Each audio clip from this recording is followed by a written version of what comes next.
They laughed at her rifle case, a battered, scratched-up relic that looked like it belonged in a junkyard, not a forward operating base.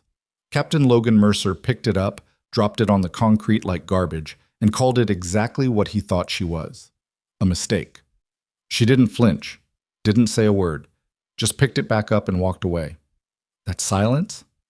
That was the most dangerous thing at Fort Blackridge, and nobody knew it yet. If stories like this hit different for you, soldiers judged before they're understood, secrets that unravel everything, subscribe to this channel right now. Drop your city or country in the comments. I want to see how far this story travels. Hit like, and let's go. The supply truck arrived 40 minutes late, which was already a bad sign. Fort Blackridge sat in the middle of a wide, sun-hammered valley with nothing on the horizon but heat shimmer and red-brown ridgelines. The kind of place that wore people down slowly, not through combat, but through the daily grind of dust in your teeth, water that tasted like metal, and a perimeter that felt smaller every week. The base had been operational for 11 months. The soldiers stationed there had developed the specific kind of arrogance that comes from surviving boredom. They believed they knew everything worth knowing about their world. The truck rolled through the main gate at 1340 hours and stopped in the staging yard with a hydraulic hiss. 3 soldiers climbed out of the cab: a driver, a logistics NCO with a clipboard, and a woman in standard-issue desert utilities who stepped down from the passenger side, carrying a rifle case that looked like it had been through 3 wars and lost all of them. The case was aluminum, once. Now it was something closer to gray scar tissue, scratches deep enough to catch shadow. One of the latches was bent at a wrong angle and appeared to be held partially closed by a strip of military-grade tape. The handle had been rewrapped with 550 cord, the original plastic long gone.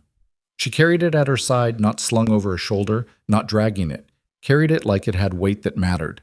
Sergeant Maya Callahan, 5'6", lean in the way of someone who doesn't carry extra anything. Her face was angular, a little weathered, the kind of sun damage that accumulates from years in exposed terrain rather than a single deployment. She had a small scar at the corner of her jaw that she'd apparently gotten used to because she didn't wear her hair to cover it. No jewelry, no tactical sunglasses pushed up on her head, no patch on her shoulder beyond her unit tab and rank. She looked around the staging yard with quiet, unhurried attention, the kind of slow scan that wasn't curiosity. It was assessment. Specialist Derek Holt was the first soldier to notice her. He was leaning against a Humvee with Corporal Jason Tate, both of them eating crackers from an MRE pouch and waiting for the resupply manifest so they could stop waiting. Holt nudged Tate with his elbow. "The hell is that?" Tate squinted. "New transfer, I think. I saw a name on the board this morning, Cal something. She looks like she got lost from a different base." "She looks like she got lost from a different decade," Holt said, nodding toward the rifle case. "What is that thing? A coffin for a Civil War musket?" Neither of them said it quietly enough, but Maya gave no sign of having heard. She moved toward the administrative building at an unhurried pace, the case at her side, eyes still cataloging the base layout, guard positions, sight lines, the angle of the observation tower at the northwest corner, the gap between the motor pool fence and the secondary wall. Tate watched her go. "She's got sergeant stripes. Support or intel?" "Doesn't matter," Holt said, and went back to his crackers. Captain Logan Mercer held his morning brief the same way every day, standing at the head of the table, without a chair, speaking fast, expecting everyone to keep up. He was 34, built like someone who took PT personally, and he had the particular quality of a man who had been right enough times that he'd stopped double-checking himself. He led Echo Company's direct action element, 12 soldiers, tight unit, with the kind of internal shorthand that develops when people have trained together long enough. They trusted each other. They were also comfortable in their trust to the point of exclusion. New arrivals at Blackridge learned quickly that Echo Company's endorsement was something you earned, and Mercer set the pace for what that looked like. Commander Ethan Ward ran the base, quiet authority, 50-ish, the kind of officer who let things develop before intervening and usually turned out to be right about when to step in. Ward had seen the transfer orders for Callahan the same morning she arrived, and what he'd seen had given him pause. Her file was largely restricted, more restricted than his clearance comfortably explained. A sergeant, with that kind of lockout on her records, transferred to an outpost that wasn't particularly significant on paper. He filed it away. asked no questions yet. Mercer, by contrast, was not a man who filed things away. He found Maya at the equipment check station that afternoon, where she'd laid out the contents of her rifle case on a table and was conducting a systematic inspection that the armorer, Sergeant First Class Ray Okafor, watched with growing interest. The rifle itself was a precision bolt action with modifications. A custom cheek rest, an aftermarket barrel, a suppressor threaded at the muzzle. It was old in the sense of carefully maintained over time, not neglected. Every part showed evidence of attention. The barrel clean, the action smooth, the scope lenses clear. The stock had a hairline crack near the grip that had been stabilized rather than replaced. The repair so careful it was almost invisible. Mercer walked past on his way to the motor pool, slowed, and stopped. "What is that?" Maya looked up from the bolt carrier she was examining. "Rifle, sir." "That's a precision long gun from the previous decade.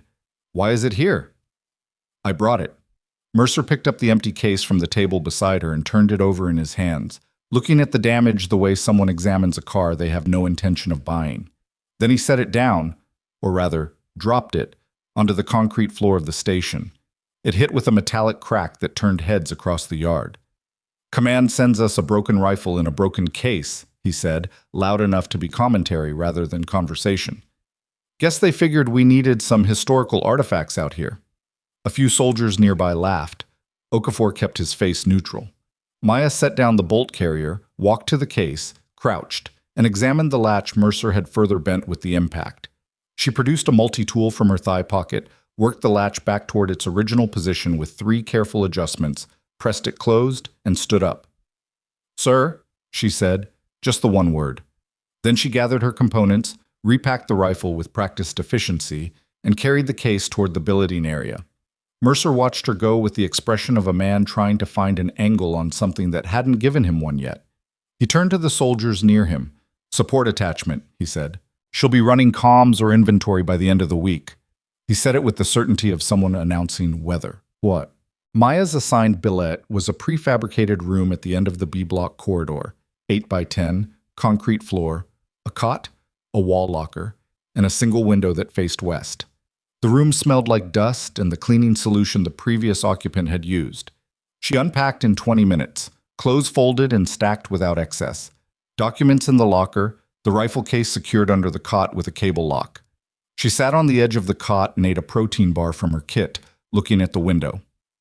Outside, she could see the observation tower. It was a prefabricated steel structure at the northwest corner of the perimeter, elevated about 20 meters above the base floor, accessed by a narrow staircase on the interior wall. It had been built for overwatch during the base's early operational period and then partially decommissioned, the comms equipment removed, the climate control shut down. Soldiers still used it occasionally for a smoke, for the view, but it wasn't on any active post-rotation. She looked at it for a long moment, finished the protein bar, and went to find Commander Ward. Ward's office was one of the few climate-controlled spaces on the base, which he apologized for in a way that made clear he'd stopped apologizing for it a while ago. He was working through a logistics report when she knocked and entered, and he took one look at her and set the report aside. "Sergeant Callahan." "Sir?" She stood at ease without being invited to. "I'd like to request access to the observation tower, for training purposes." Ward studied her for a moment. "That structure's not on active rotation." "I know, sir. That's why I'm requesting it." "What kind of training?" She looked at him steadily. "Terrain familiarization, wind reading, long-range preparation." He considered that. "How long?" "Mornings, maybe part of the afternoon, depending on conditions." Ward picked up her transfer orders from the corner of his desk. He'd printed them out because he preferred paper for things he wanted to think about, and looked at the mostly blank sheet that represented her restricted file. "Sergeant, your clearance level is higher than I can verify with my current authorization. That's unusual for your rank." "Yes, sir." "Is there something I should know about your presence here that isn't in these orders?" "The orders say I'm here for integration with Echo Company's support structure, sir." "That's not what I asked." A beat. Maya looked at the far wall, then back at him. "Sir, I'm asking for access to a decommissioned observation tower. That's all I have for you right now." Ward watched her for another few seconds, then wrote the authorization on a form and handed it across the desk. Don't damage anything up there that still works. Understood, sir. She took the form, left. Ward sat back and looked at the mostly blank transfer orders for a while longer. She was on the tower before first light the next morning. The stairs creaked with a particular rhythm, 2 steps from the top catching on their bolts and requiring a slight outward pressure to clear. She noted that, continued up, and emerged onto the observation platform into a wind that came from the northwest at consistent 15 miles per hour, gusting irregularly to 20 or 22. The valley spread below her, 2 kilometers to the far ridgeline, the road running south through the basin, the dry stream bed curving east, the rocky outcroppings at the kilometer mark that would provide natural defilade to anyone moving toward the base from the north. She sat with a small notebook and began marking down what she saw. Wind data, first. Direction, speed, pattern of the gusts. The way the terrain channeled airflow through the valley. The red dust that rose in small spirals near the streambed told its own story about cross-drafts at low elevation. Then terrain features. Distances estimated, then later verified with a laser rangefinder she'd brought in her kit. The boulder formation at 800 meters that was large enough to hide a crew-served weapon. The dip in the road at 1,200 meters where a vehicle could stop in partial cover. The scrub vegetation at the ridgeline that was sparse enough to see through but dense enough at distance to create uncertainty. Holt saw her up there around 0645 when he was coming off a perimeter walk. "She's up in the ghost tower again," he told Tate. "Still?" "Was up there before I started my shift, just sitting, looking at stuff." Tate glanced up at the tower, then away. "Weird." "Maybe she's hiding," Holt said. It became a running commentary in Echo Company's informal hierarchy. Maya at the tower. Maya studying the terrain. Maya in her room or the armory or alone at a corner table in the mess, never seeking company, never joining conversations, never seeming bothered by her exclusion from them. She attended the mandatory briefs, responded when addressed, performed whatever assignments Ward's staff gave her with quiet competence. She didn't make friends. She didn't seem to notice she wasn't making friends. Mercer watched her with the mild suspicion of a man who hadn't been given a satisfying category for something. He caught her once studying the patrol route schedule posted outside the operations center and stopped in the doorway. "Something on your mind, Sergeant?" Maya looked up.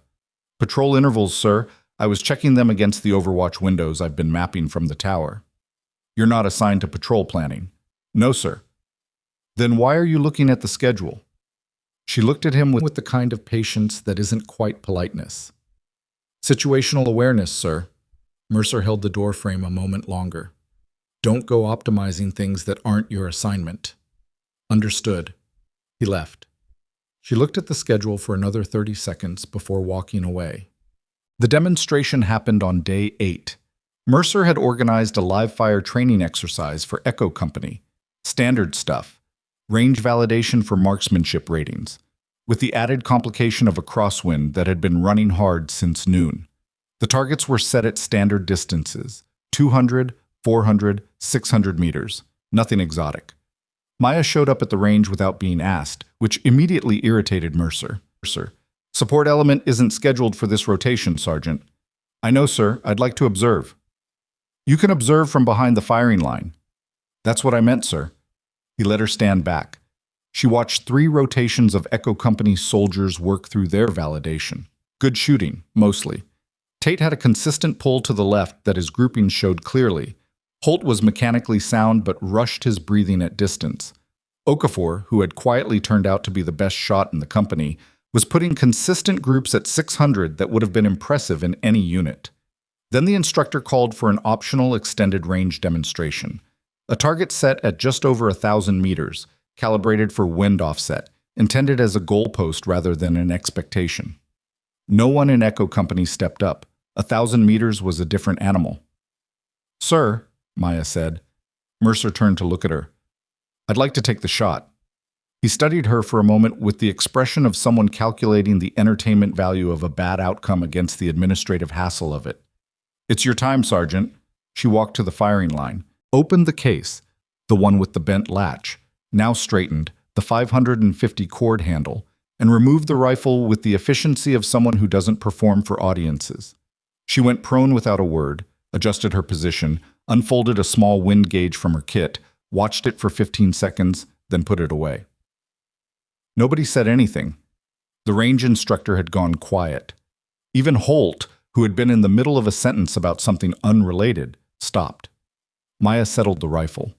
Her breathing slowed, visibly, measurably, the slight rise and fall of her back becoming shallow and even. She looked through the scope for a long moment, long enough that someone in the back muttered something low that nobody responded to. Then she fired. The shot cracked across the range, the suppressor cutting the report to something sharp and compressed. 1,000 meters downrange, the steel target, a silhouette, man-sized, swung on its pivot and sent back the signal tone of a solid hit. The range was silent for a full second. Then the instructor called the hit and said something quietly to the soldier next to him. And that soldier said something to the man beside him, and the acknowledgement moved through the group like a slow wave. Not applause. Soldiers don't applaud at ranges. Something more like recalibration. Mercer said nothing. His expression was difficult to read. Not the open embarrassment of a man proven wrong publicly, but something more internal, something that didn't resolve cleanly. Maya repacked the rifle, closed the case, stood up. Tate was standing 6 feet away. He wasn't smiling. He looked at her with an expression that had genuinely shifted from where it had been 20 minutes ago. "Hell of a shot," he said. Maya looked at him for a moment. "Wind was consistent," she said, and walked back toward the base. That night, Ward called her to his office. He had a map spread on his desk, a topographic rendering of the valley and the surrounding 15 kilometers of terrain. He stood looking at it when she came in, and he didn't move away from it or roll it up. "Close the door." She closed it. "Your wind logs from the tower," he said. "I had Okafor pull your notation sheets that you left at the observation post. I hope that's not a problem." "They're just observations, sir. That's what concerns me." He looked at her. "You've been clocking patrol intervals? You mapped the gap in the south perimeter coverage between 0200 and 0330. You noted the blind spot in the eastern camera arc." He tapped the map. "These are vulnerability assessments. That's not terrain familiarization." Maya said nothing for a moment. "Sir," she said finally, "when's the last time someone at this base did a full perimeter vulnerability audit?" Ward was quiet. "Because I spent 8 days looking at this valley, and there are things I'm seeing that I think you need to hear." Ward studied her. That particular study of someone deciding whether to open a door they can't unopen. He pulled out a chair across from his desk. "Sit down, Sergeant." She sat. "Tell me what you're seeing." Maya leaned forward and looked at the map. "Start with the south road," she said. "The patrol gap at 0200. Who set that schedule?" "It's been in rotation for 4 months. 4 months is long enough for someone outside this wire to have it memorized." She pointed to the terrain feature at 1,200 meters, the road dip she'd noted on day 1. "Right there. Natural defilade, partial cover, inside effective range of a crew-served weapon against this position." She moved her finger. "This boulder cluster at 800 meters, same problem. And this stream bed on the east approach. It's dry, but it's a covered route for dismounted movement all the way to 300 meters from the perimeter before the terrain opens up." Ward looked at the spots she indicated. He knew his terrain. He knew she wasn't wrong. "What are you telling me?" Maya looked up from the map. Her voice didn't change register, didn't add urgency it didn't already have. "I'm telling you that someone who wanted to study this base has had 4 months to do it from the outside. The patrol schedule is predictable. The camera gaps are consistent. The south perimeter coverage creates a window that opens and closes at the same time every night." She paused. "Sir, this base is readable. Anyone patient enough to sit in that terrain and watch has already read it." The room was quiet. Outside, a distant generator kicked on and settled into its cycle. Ward looked at the map for a long moment. Then he looked at her. "Sergeant Callahan, what was your previous assignment?" "It's in my file, sir." "Your file is mostly locked." "Yes, sir." He held her eyes. "Are you here because someone sent you, or because you asked to come here?" The silence stretched long enough to be its own answer. "I'll need your full written assessment," Ward said at last. "Everything you've observed, timeline, vulnerability notes, the works, classified distribution. This stays between us until I decide otherwise." "Understood, sir." She stood to leave. "Maya." She paused at the door. He almost never used first names. Be careful who you let see you looking, he said. She nodded once and left. Outside, the base had gone to its night routine. Reduced lighting, skeleton crew at the perimeter posts, the mess hall dark. She walked back toward her billet under a sky full of stars that were sharper out here than anywhere she'd lived in the last 3 years. She didn't go to her billet. She went back to the observation tower, climbed the stairs, the 2 steps near the top, the outward pressure to clear them, and emerged onto the platform in the northwest wind. She stood without the rifle, without the notebook, just looking out at the valley in the dark. The ridgeline at 2 kilometers was a black shape against a slightly less black sky. The road was invisible except for a reflective marker post at the far turn. The stream bed was a pale scar in the darkness, dry, still. She watched for 40 minutes. On the 3rd scan of the ridgeline, she caught it. A light. Not sustained, not a fire. A brief flash, oriented horizontal, then gone. Then twice more, 3 seconds apart. Signaling. She didn't move. She kept watching. Counted the intervals. Let another 3 minutes pass. There it was again. Same position on the ridgeline, same pattern. Her jaw set. She looked back at the base behind her. The guard posts, the lighting, the south perimeter where the coverage gap opened in 6 hours. She pulled out her radio, clicked it once, waited, clicked twice. The channel was one she and Ward had established that afternoon, after she'd asked for it without explaining why. Ward answered in 12 seconds. Go. Her voice was flat. No dramatics. We have eyes on the perimeter, she said. Ridgeline, north-northwest, 2 kilometers. Signal light, intermittent, 3-burst pattern. A pause. Sir, someone outside this wire is watching us right now. It's a static for a moment. Then Ward, come to my office, now. Maya took one more look at the ridgeline. The signaling had stopped, but whoever was out there had already seen what they needed to see. Ward's office light was still on when Maya came down from the tower. She moved through the base at a controlled pace, not running, not casual. The kind of walk that doesn't draw attention but covers ground. 2 soldiers on the night rotation passed her near the mess hall. Neither looked twice. She was already becoming part of the furniture at Blackridge, which suited her fine. Ward was standing when she came in, the map still on his desk. He'd pulled a second lamp over and had a red lens flashlight in his hand, which told her he'd already been thinking about light discipline before she called him. She described what she'd seen, kept it tight. Position on the ridgeline, estimated azimuth, flash pattern, duration, intervals. Ward listened without interrupting, which she'd already figured out was how he operated. When she finished, he was quiet for a moment. Could be a local. Shepherd, nomadic family. We've had movement on that ridgeline before. Shepherds don't signal in 3-burst sequences, Maya said. Not at 2200 hours. Not oriented toward a military installation. You're sure about the pattern? 3 flashes, 3-second pause, 3 flashes, twice, then stopped. That's deliberate spacing. Someone counting it out. Ward set down the flashlight. I'm not going to send a patrol into that terrain at night on the basis of what might have been a light. I'm not asking you to. He looked at her. Then what are you asking? I'm asking you to let me keep watching, and I'm asking you to look at the patrol schedule again before 0200 tomorrow. Ward crossed his arms. You want me to modify the schedule? I want you to vary it, even by 30 minutes, just tomorrow night. If I vary the schedule without a stated reason, I have to brief Mercer. He runs the patrol rotation. Maya said nothing. They both understood what that meant. Give me 72 hours, she said finally.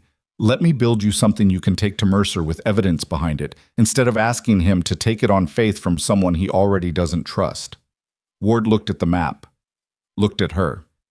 He had the expression of a man who had learned to distinguish between soldiers who asked for things because they wanted them and soldiers who asked for things because they needed them.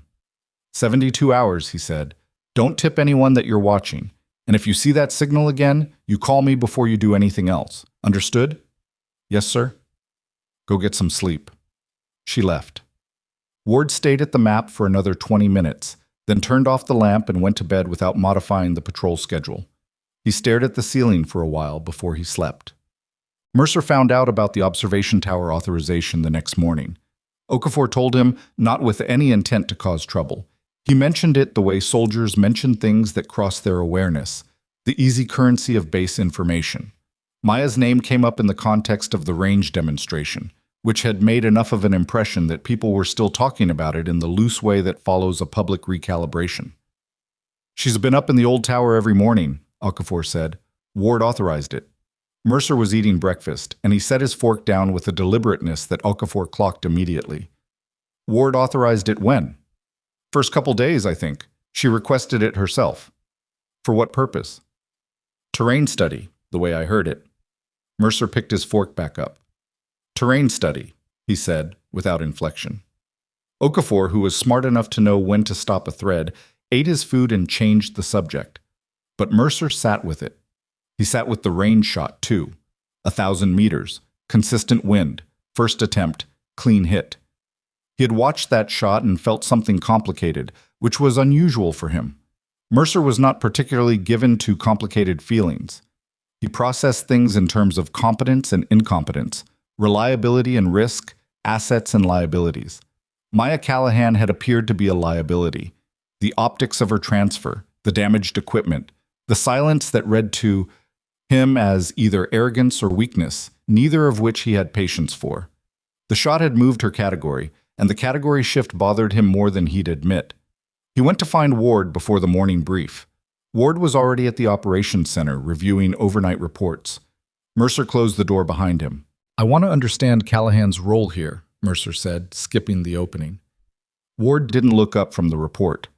"She's attached as a support specialist. Her orders are in the file." "Her file is locked. Parts of it." "The parts that would tell me what she actually does." Ward set the report down and looked at him. "Logan, she's been here 10 days. She's been in my tower for 8 of them. It's not your tower. It's in my AO. I have soldiers going up there for cigarettes and finding her sitting in the dark with a rangefinder. That's a conversation I shouldn't have to have." Ward considered his words. He had enormous respect for Mercer's tactical instincts, and he had a long-standing policy of not lying to officers under his command when he could avoid it. "She's conducting terrain assessments. I've reviewed her work. It's valuable." "Then brief me on it." "I will. When it's ready." Mercer looked at him steadily. "You're running something outside my lane." "I'm managing an asset within my authority." "Ethan." Mercer only used first names when the professional surface had worn through to something more direct. "I have 12 soldiers whose lives depend on my situational awareness at this base. If there's something happening that I don't know about—" "There's nothing happening that puts your people at risk," Ward said. "That's my guarantee. When I have something concrete, you'll be the first briefed." Mercer read him. Mercer was good at reading people, which made his early misjudgment of Maya a particular irritation in retrospect. He read Ward now and saw a man who was telling a version of the truth. Not lying, but not giving everything. "All right," Mercer said. "But if Callahan is doing vulnerability work on this base's perimeter, I want to know before it becomes an ops consideration." "That's fair." Mercer left. Ward exhaled slowly and went back to the report. Maya spent that morning on the tower and saw nothing on the ridgeline. Clear daylight made the ridgeline fully visible. 2 kilometers of rock and scrub. No movement, no structures. Whatever had been out there the night before had left no visible trace in the hours since. She spent 2 hours with the rangefinder confirming the positions she'd noted, then shifted her attention south. The South Road was the primary access route to Blackridge, the only paved surface within 8 kilometers. It came up through the valley from a junction 30 kilometers back and terminated at the base's main gate. Supply convoys used it twice a week. Patrol vehicles ran it on varied schedules, though less varied than they should have been. She watched a patrol vehicle clear the gate at 0900, run south to the 3-kilometer mark, loop at the junction, and return. The vehicle stopped twice on the return, once for a radio check, once for reasons she couldn't determine from the tower. Total time, 41 minutes. She wrote it down. Then she watched the south perimeter wall from above. The section between Guard Post 4 and Guard Post 5 had a stretch of approximately 60 meters where the wall's internal catwalk was interrupted by a maintenance structure, a junction box and waterline access that had been installed 6 months ago, judging by the relative newness of the concrete compared to the surrounding wall. The junction box was large enough to break the sightline between the 2 posts. From Post 4, a soldier couldn't see Post 5 and vice versa. In daylight, with 2 alert soldiers on rotation, that wasn't a critical gap. At 0200 hours, with the coverage window she'd already documented, it was something else. She was still on the tower at noon when Holt came up the stairs. He stopped at the top, surprised to find her there.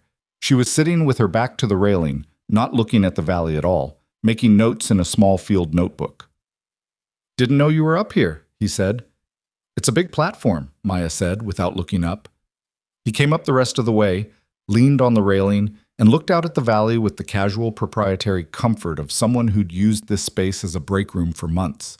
He had a water bottle and a piece of pita bread folded around something from the mess hall. "Tate says you put a round through the 1,000-meter steel yesterday." Tate was there. "Yeah, but he's been talking about it like he saw someone get hit by lightning." Holt bit into the pita. "Were you trying to make a point, or was that just a Tuesday for you?" Maya looked up from the notebook. She looked at him, assessed him, the way she seemed to assess everything, and whatever she found there appeared neither threatening nor particularly interesting. "I needed to know how the rifle performed in the wind here," she said. "That was the cleanest test I could run. 1,000 meters is a hell of a calibration shot." "The target was already set up." Holt chewed. "Mercer thinks you're here to make him look bad." "I'm not." "I know. I'm just telling you what the vibe is." He looked out at the ridgeline. "What are you actually looking at up here?" "Every day, hours at a stretch." She hesitated for a moment. "Not uncertainty. Calculation." "Terrain," she said. "That's what Ward's office said too." Holt looked at her sideways. "Look, I'm not Mercer. I'm not trying to figure out what box to put you in. I'm just a guy who eats lunch on this tower sometimes, and you're sitting in my usual spot." Something shifted slightly in her expression. Not warmth, exactly. More like the dropping of a fraction of maintained distance. "The ridgeline," she said, and nodded north. 2 kilometers. "What do you know about movement patterns up there?" Holt looked. "Not much. We had a patrol go up there during the first month. Nothing significant. There's a hiking trail that locals use, runs through that pass up to the right. We see people occasionally. Seasonal." "When's the last time you ran a patrol that direction?" He thought about it. 6-7 weeks ago, maybe more." "What did you find?" "Nothing. Rocks. Some old fire remnants. A water cache, probably hikers." He looked at her. "Why?" "When's the hiking season typically active?" "Ends around now. Gets too hot in another few weeks." His brow pulled together. "What are you thinking?" Maya looked at the ridgeline. "When people stop using a route, it gets quiet in a specific way. Predictable. You stop checking it because there's nothing to check." Holt was quiet for a moment. He looked at the ridgeline, then back at her. "Are you saying something's up there?" "I'm saying I don't know yet." He stood up straight. The easy lunch break energy was gone. "Should I say something to Mercer?" "Not yet." "That's a weird answer." "Yeah," she said. "It is." Holt looked at her for another moment, then left the tower without finishing his pita. She watched him go down the stairs, then turned back to the ridgeline. The 72-hour window passed. Nothing on the ridgeline at night. 2 more patrol observations. The south perimeter gap held at its consistent timing. She found a secondary concern on day 2. The eastern fence line had a section where the motion sensor coverage overlapped at a specific angle that left a dead zone of approximately 3 meters. Small. Easy to miss. Not on any schematic she'd been able to access through official channels, which meant it either predated the current documentation or someone had been careful about where it appeared. She was building the written assessment Ward had asked for, and it was becoming something longer than she'd expected. She worked on it in the evenings, handwritten on the same type of field notebook she used for observations, sitting in her billet with a headlamp because she'd covered her window. On the afternoon of the 3rd day, she went to the motor pool to check on a piece of equipment she'd requested from logistics, a secondary rangefinder, long range, with better performance in low light, and found the paperwork had been bounced back with a note attached. The note was handwritten. It said, "Request denied, redundant with existing assets." CPT, Mercer, Equipment requisitions for support attachments. She looked at the note for a long time. Then she went to find Mercer. He was in the vehicle bay working through a maintenance review with his driver, Staff Sergeant Kowalski. He saw her coming and didn't stop what he was doing. "Sir," Maya said. "Sergeant." He kept his eyes on the vehicle's undercarriage. "My equipment request was kicked back with a note saying to see you." "That's right.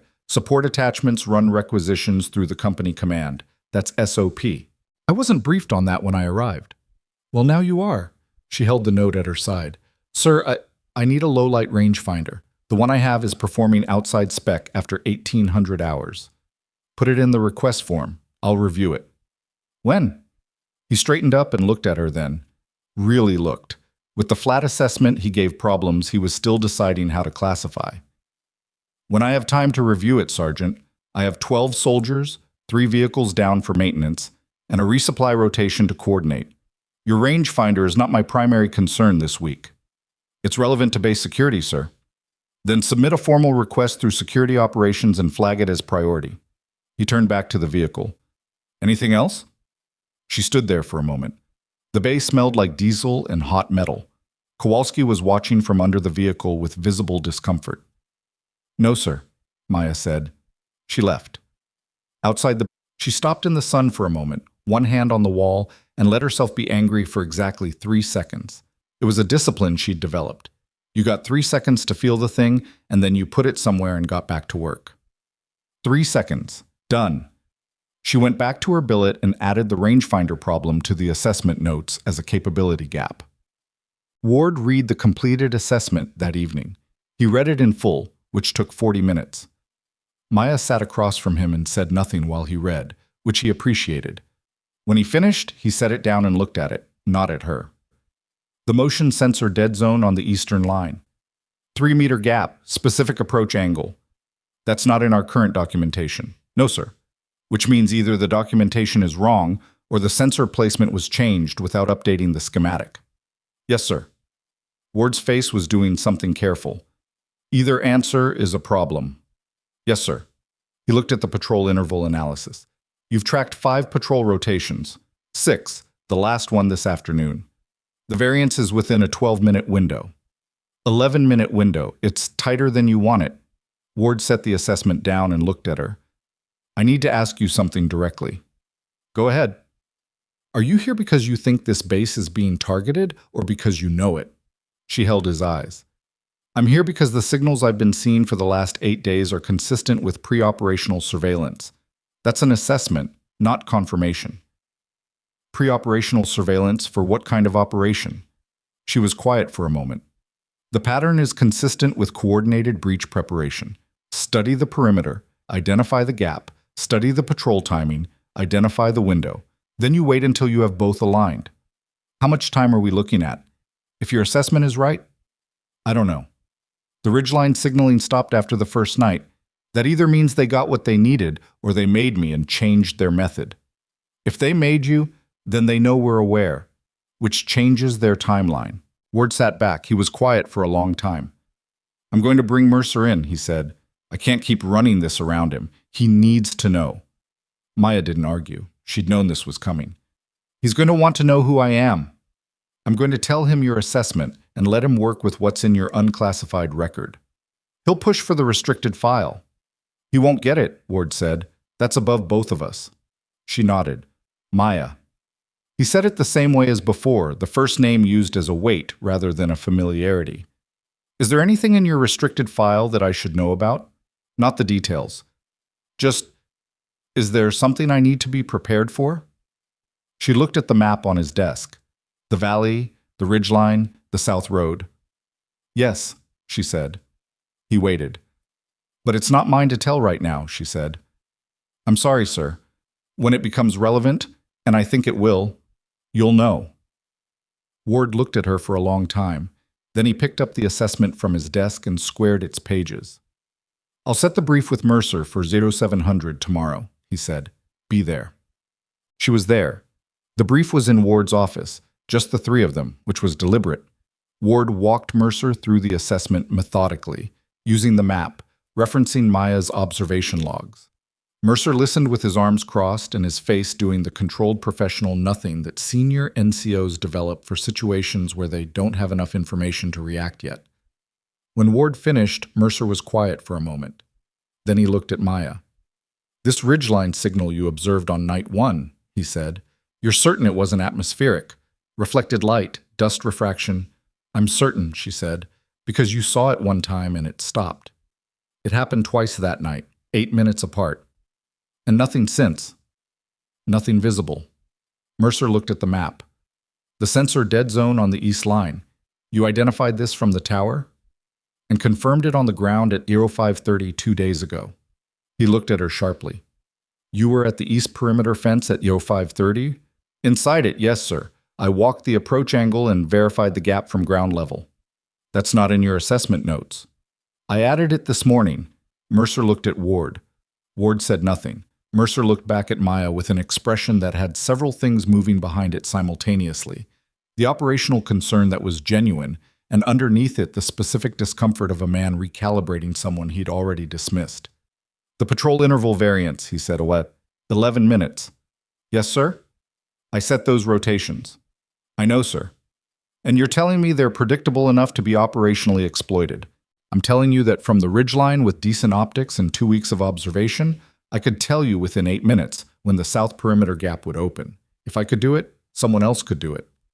The room was quiet. Mercer uncrossed his arms.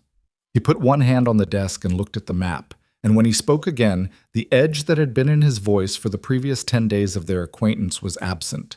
What replaced it was something more useful. What do you need? Patrol variant starting tonight, Maya said. Randomized intervals, minimum 30-minute swing. The east fence dead zone needs to be flagged for engineering. That sensor needs to be repositioned, or we add a secondary. And I need the low-light rangefinder that was kicked back from my requisition. Mercer was quiet for a beat. Then, I'll approve the rangefinder today. Thank you, sir. The patrol variants I can implement tonight without drawing attention to the change. I'll brief it as a training rotation. He looked at Ward. The sensor issue needs to go to engineering with a cover story. We don't want whoever is watching to know we've identified the gap. Agreed, Ward said. Then we're watching the ridgeline, Mercer said. If the signals resume, I want to know within 5 minutes. He paused. Callahan. Sir. What's your gut telling you? Timeline? She looked at the map, the valley, the road, the dry stream bed curving east. My gut says they already have what they need, she said. They're not in the study phase anymore. Mercer looked at her for a long moment. Then he straightened up and moved toward the door. Then we work like we're already behind, he said. He left. Ward waited until the door closed, then looked at Maya. She was still looking at the map. You got through to him, Ward said. He's a good officer, she said. He just needed a reason. Ward nodded. He picked up the assessment from his desk and moved it to his locked drawer. Get some sleep tonight, he said. Actually sleep. You've been on that tower until 0300 every night this week. I'll sleep when I know what's on that ridgeline. Maya, I'll sleep, sir, a few hours. She left. Ward locked the drawer. Outside his window, the valley sat in the late afternoon heat, red and still, and the ridgeline 2 kilometers out was just rock and shadow, giving nothing away. He looked at it anyway. That night, Holt found Tate at the vehicle line and pulled him aside. Hey, you trust her? Tate didn't need to ask who. I didn't at first. And now? Tate thought about the range shot. The way she'd gone prone without any of the performance that soldiers usually brought to a demonstration. The way she'd called the wind and fired and walked away. I think she's the most dangerous person on this base, Tate said. And I mean that as a compliment. Holt nodded slowly. He looked in the direction of the observation tower, dark now, no light showing. Something's coming, he said. I can feel it. Yeah, Tate said. Me too. They stood there for a moment in the cooling desert night, listening to nothing in particular, and the feeling they couldn't name sat between them like a third person. 3 hours later, at 02:01 Benzine in the morning, Maya's radio clicked twice. She was already awake. She'd been lying on her cot in the dark for 90 minutes, not sleeping, listening to the base's night sounds and feeling the particular pressure behind her sternum that she'd learned over years to treat as information rather than emotion. The double click was her signal to Ward, prearranged. It meant tower, now. She was up and dressed and out the door in 40 seconds. Moving through the dark base, through the night sounds of generators and wind, and the occasional voice from a patrol rotation, she climbed the tower stairs and emerged onto the platform. She had the rangefinder, the new one, approved by Mercer that afternoon and drawn from the armory before close, and she put it to her eyes and found the ridgeline. At first, nothing. the standard texture of rock and shadow, and the faint thermal shimmer that came from the stone releasing heat. Then she moved her scan 10 degrees east of where she'd seen the signal before and found it immediately. Not a flash this time. A figure. One person, prone position on the ridgeline, partially behind a boulder, not moving. She tracked the outline, the way the silhouette resolved against the background, the irregular edge of it that said human, equipment, extended limb. Extended limb pointed toward the base. Optics, she thought. They're glassing the base. She held the rangefinder on the figure, stayed very still. The wind came off the ridgeline and moved through the tower platform, and she let it pass without adjusting. Then a second figure, 20 meters east of the first. Same position, same orientation. She did the math without wanting to. 2 observers on the ridgeline at 0217 hours. Not hikers, not seasonal locals. Too still, too disciplined, too precisely positioned relative to the base perimeter. She heard Ward's steps on the tower stairs. He came up onto the platform and she moved aside to give him the rangefinder. He looked where she pointed. A long silence. 2, he said, 20 meters apart. Eastern approach angle. Right on the dead zone, sir. Ward lowered the rangefinder and looked at her in the dark. They're not looking at the perimeter gap, he said slowly. They're looking at something specific on the perimeter. Something specific at... He raised the rangefinder again and adjusted. He held very still for several seconds. Then he lowered it again, and his voice had changed. Maya, he said, they're oriented on the communications array. She felt the cold move through her that had nothing to do with temperature. The communications array. The base's primary uplink for encrypted traffic. The antenna cluster on the south end of the operations center roof. If that went down in a coordinated action, if it went down at the same moment as a perimeter breach, the base wouldn't just lose the ability to call for help. It would lose the ability to coordinate its own defense. Sir, she said, we need to find out if there's someone already inside this wire. Ward looked at her. That's a serious accusation, he said, but 2 people on that ridgeline at 0200 aren't looking at our comms array for academic reasons, she said. They know what it does. They know where it is. Someone told them. The wind moved through the tower. Ward looked back at the ridgeline. The 2 figures had not moved. I need you to be very careful, he said, about who you say that to and when. I know, sir. Because if you're wrong. I know, she said again.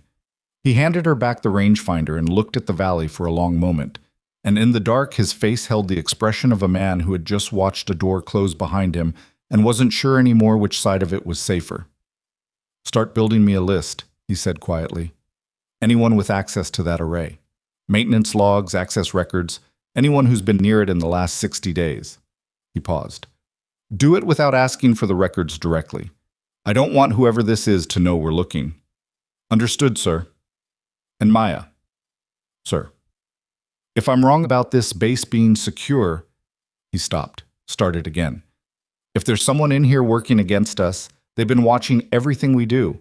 That includes our conversations. That includes this tower. She looked at him. Then we'd better be more interesting to watch than we are to report, she said. Ward looked at her for a moment. Then he went back down the stairs. Maya stayed on the platform. She watched the ridgeline until the 2 figures eventually disappeared, melting back into the terrain the way experienced people do. No movement large enough to track, just gradually not there anymore. She lowered the rangefinder. Somewhere below her, inside this base, inside the wire, someone had told those 2 people on the ridgeline exactly where to look. She just didn't know yet who had done the telling. She spent the next 4 days moving through the base like water finding low ground. Not invisible, soldiers noticed her, the way they noticed anything that didn't fit the established rhythm of a place. But she had learned, over years in environments where being noticed was a liability, how to be seen without being read. She ate meals at the mess hall at off-peak hours. She attended every briefing she was authorized for. She ran her PT route at 0530 along the inner perimeter road, which gave her a legitimate reason to be near every section of the base fence without appearing to study it. The access logs for the communications array were kept in the operations center on a standard maintenance binder. Sign-in sheet, date, time, purpose, signature. Physical log, not digital. She found this out by asking the operations duty NCO a question about antenna calibration schedules in a way that made it sound like a support coordination question. And the duty NCO, Sergeant First Class Paulina Reyes, pulled the binder out from under the desk to check the calibration dates without thinking twice about it. Maya clocked the binder's location, thanked Reyes, and left. She came back at 01:45 the following night, when Reyes was on a different rotation and the overnight duty position was held by a private named Curtis, who was 19 years old and had the specific exhausted vacancy of someone 6 hours into an 8-hour overnight shift. She told Curtis she needed to verify a maintenance discrepancy for Ward's morning report. Curtis handed her the binder without asking for authorization because she was a sergeant and he was 19 and it was 01:45. She sat at the side table and went through the log. 60 days of access records. She photographed each page with a small camera from her kit, then put the binder back in front of Curtis and thanked him. Back in her billet, she went through the photographs with a headlamp and a piece of paper. The array had 19 routine access entries over 60 days, calibration checks, weather seal inspections, cable management. 14 of those entries were made by the same 2 maintenance technicians, which was normal. 3 were made by Okafor, which tracked from. He managed the base's secondary comms protocols and would have legitimate reason to be near the array. 2 entries didn't fit the pattern. Both listed the purpose as antenna alignment verification. Both were signed by a specialist named Rourke, Danny Rourke, Echo Company, vehicle mechanic. Both were dated within the last 3 weeks. Maya looked at Rourke's name for a long time. Vehicle mechanic. No maintenance MOS that touched communications infrastructure. No reason to be at the comms array unless he'd been tasked there by someone, which would show a separate tasking order. And she'd seen no tasking orders for Rourke in the operational logs. She wrote his name at the top of her paper. Below it, she wrote the dates. Below that, she wrote a question mark and left it. Then she lay back on her cot and stared at the ceiling and thought about what to do with information that could destroy a man's career and his freedom if she was right, and destroy her credibility for the rest of her time at Blackridge if she was wrong. She thought about it for a long time. She didn't sleep. Rourke was 26, from somewhere in the Mid-South. She could hear it in his vowels when he talked, which wasn't often. He was medium height, medium build, the kind of face that didn't anchor itself in memory easily. He worked in the vehicle bay, and he was apparently good at it. Kowalski had mentioned him in passing as reliable, someone who could diagnose a problem by sound before he opened a hood. He kept to himself mostly, ate with the rest of Echo Company, but didn't insert himself into the running conversations. Nobody had anything bad to say about him, and nobody had a lot to say about him at all. Maya watched him for 2 days without making it obvious. She had no evidence. She had a name on a log and an anomaly, and a gut feeling she'd learned to treat as data. It wasn't enough to take to Ward. It wasn't close to enough to take to Mercer. What she had was a thread, and what she needed to do was find where the other end of it was attached without anyone noticing her pulling on it.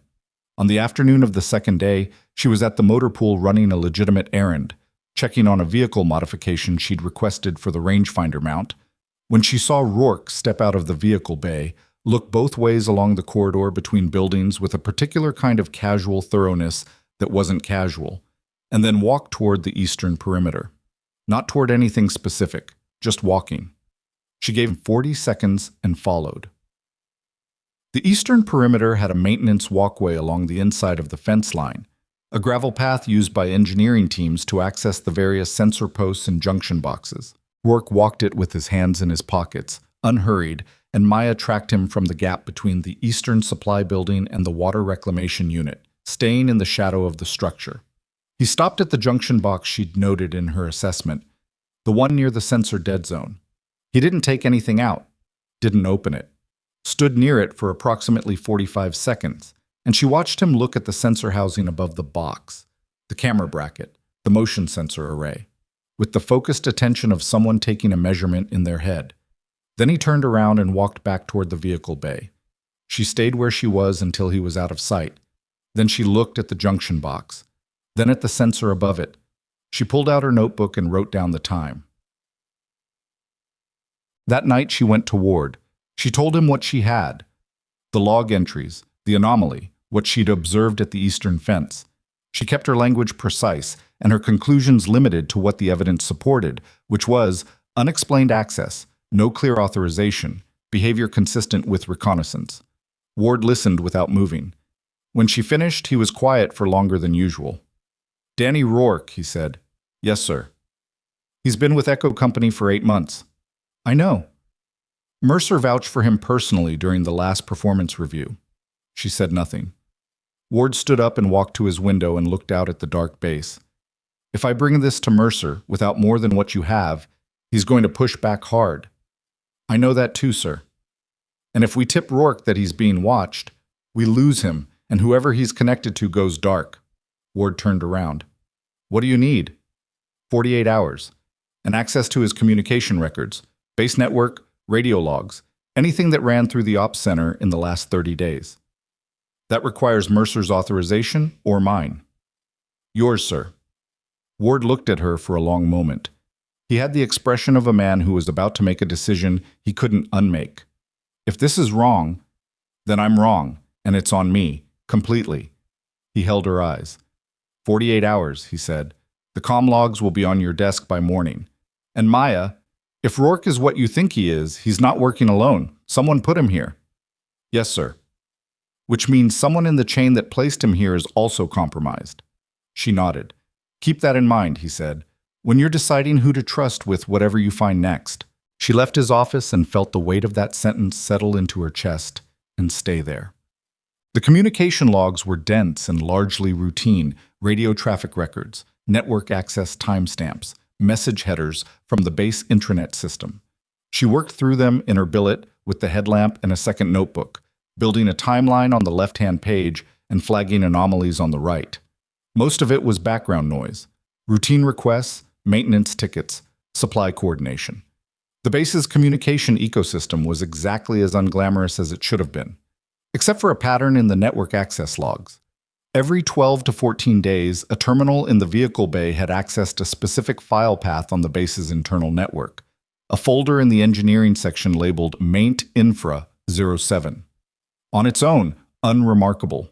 But when she cross-referenced the access times against the patrol schedule, each access had occurred within 2 hours of a scheduled patrol rotation change. And the file that was accessed wasn't an infrastructure document, it was the patrol schedule itself. A copy of it had been stored in that engineering folder as a reference document for maintenance coordination, which made bureaucratic sense because maintenance teams needed to know patrol windows to avoid conflicts. But it was accessible from any terminal on the network, including one in the vehicle bay. Someone had been pulling the patrol schedule from a maintenance terminal and reading it against their own clock. She had the thread. She had both ends of it now. She sat back and looked at what she'd built across 2 pages of her notebook. Rourke's name at the top. Below it, array access, no authorization. Below that, fence observation, no stated purpose. Below that, network access, patrol schedule, 12 to 14-day interval. Below that, 2 figures on the ridgeline, oriented on the comms array, appearing 5 days after the last network access. It wasn't a certainty, but it was a shape, and the shape was clear enough to act on. She picked up her radio and clicked Ward's channel. He answered in 8 seconds. "I have it," she said. "All of it. Come to me." Achet. Ward came to her billet, which was unusual enough that she'd cracked the door so he could enter without knocking. He sat in the single chair, and she stood against the wall and walked him through the notebook. He asked 3 questions. She answered all 3 without hesitation. When she finished, he closed the notebook and held it for a moment. "I have to bring Mercer in tonight," he said. "Yes, sir." "This is going to be hard for him." "I know. He's going to want to hear it from you directly." "I know that too." Ward stood up. "Get your notes together. We brief in 20 minutes. He left. She spent the 20 minutes organizing the photographs, the timeline, the notebook pages in the order she'd present them. She was halfway through when she heard it. It started as a low thump, then another, then a sound she recognized before her conscious mind had finished processing it. The overlapping concussions of mortar rounds, not close but closing, walking up the valley in the pattern of someone ranging a target. The base alarm went off 2 seconds later. She had her boots on, and the rifle case opened before the alarm's second cycle. The first round hit the motor pool. She heard it from the billet corridor, the impact distinct from the ranging shots, heavier, the vibration moving through the concrete floor in a way that meant structural contact. Orange light bloomed through her window, and she moved away from it without stopping, case in hand, into the corridor and toward the operations center. The base went from night quiet to full noise in under a minute. Soldiers coming out of billets pulling on kit, radio traffic cutting across the alarm, someone shouting coordinates into a handset at the entrance to the ops center. She pushed through toward Ward's position and found him already in the command space, body armor on, radio in hand, the overhead lights at half because someone had hit the battle damage lighting protocol. "Status," she said. "Mortar fire from the south ridge, not the ridgeline you were watching, the southern elevation. 3 impacts so far, motor pool and the southeast wall." Ward was already moving. "Echo Company is mounting a perimeter response. I need you." Another impact, closer. The building shook and dust came off the ceiling in a thin cascade. "East fence," she said. "Sir, the east fence. If this is coordinated, go," he said. "Radio check on channel 7. Go." She went. The base outside was organized chaos. Soldiers moving in trained directions, the noise of the mortar fire intermixed with the base's own defensive weapon systems coming online. The distant crack of outgoing fire as the perimeter positions returned fire on the southern elevation. She moved against the flow, east, toward the fence line. Her radio crackled. Mercer's voice, sharp and controlled. "All Echo elements. South perimeter is primary threat vector. Consolidate at posts 3 through 6. Over." She clicked her radio. Callahan to Ward. "I'm at the east fence. Need eyes on the sensor array sector." Ward came back. "Copy. Mercer has south. What do you see?" She was at the eastern maintenance walkway. The sensor above the junction box, the one with the dead zone she'd mapped, was dark. Not damaged. Off. Powered down. "East sensor is down," she said. "Not battle damage. It's been shut off." A beat of static. Then Ward. "Rourke. Find him. Now." She didn't have to find him. He found her. He came around the corner of the Eastern Supply Building at a controlled pace, no weapon visible, but the way he moved, too purposeful, too directed, no weapon drawn despite an active mortar attack on the base he was supposedly defending, told her everything before she saw his face. He stopped when he saw her. They were 12 feet apart. "Sergeant," he said. "Rourke." She kept her voice level. Her right hand was on the rifle case. Not open, just on it. "Where are you coming from?" He looked at her. Something moved behind his eyes. A calculation she recognized because she'd seen it before. In different faces, in different places, and it never looked quite the same, but it always meant the same thing. "Lost my unit in the chaos," he said. "Looking for Mercer." "Mercer's at the south perimeter." "Right." He didn't move. "What are you doing at the east fence?" "Sensor's down," she said. "I'm checking it." "Yeah." His eyes went to the junction box behind her, then back to her face. "I can look at that. It's probably just the surge from the impacts." "I've got it," she said. He was still. She was still. The mortar fire had shifted. The impacts were coming from a different angle now, which meant either the enemy was repositioning or there was a second team, or the first team was marking a new target. Rourke's hand moved to his jacket pocket, and she put him on the ground before the hand came out. It wasn't clean. She'd trained for clean, and the real version never was. She moved in on his right side, used the rifle case as the first contact point against his forearm to change his angle, then took his weight down with her hip and the back of his knee and landed on him hard enough to drive the air out of him. He struggled. He was strong, and he recovered fast.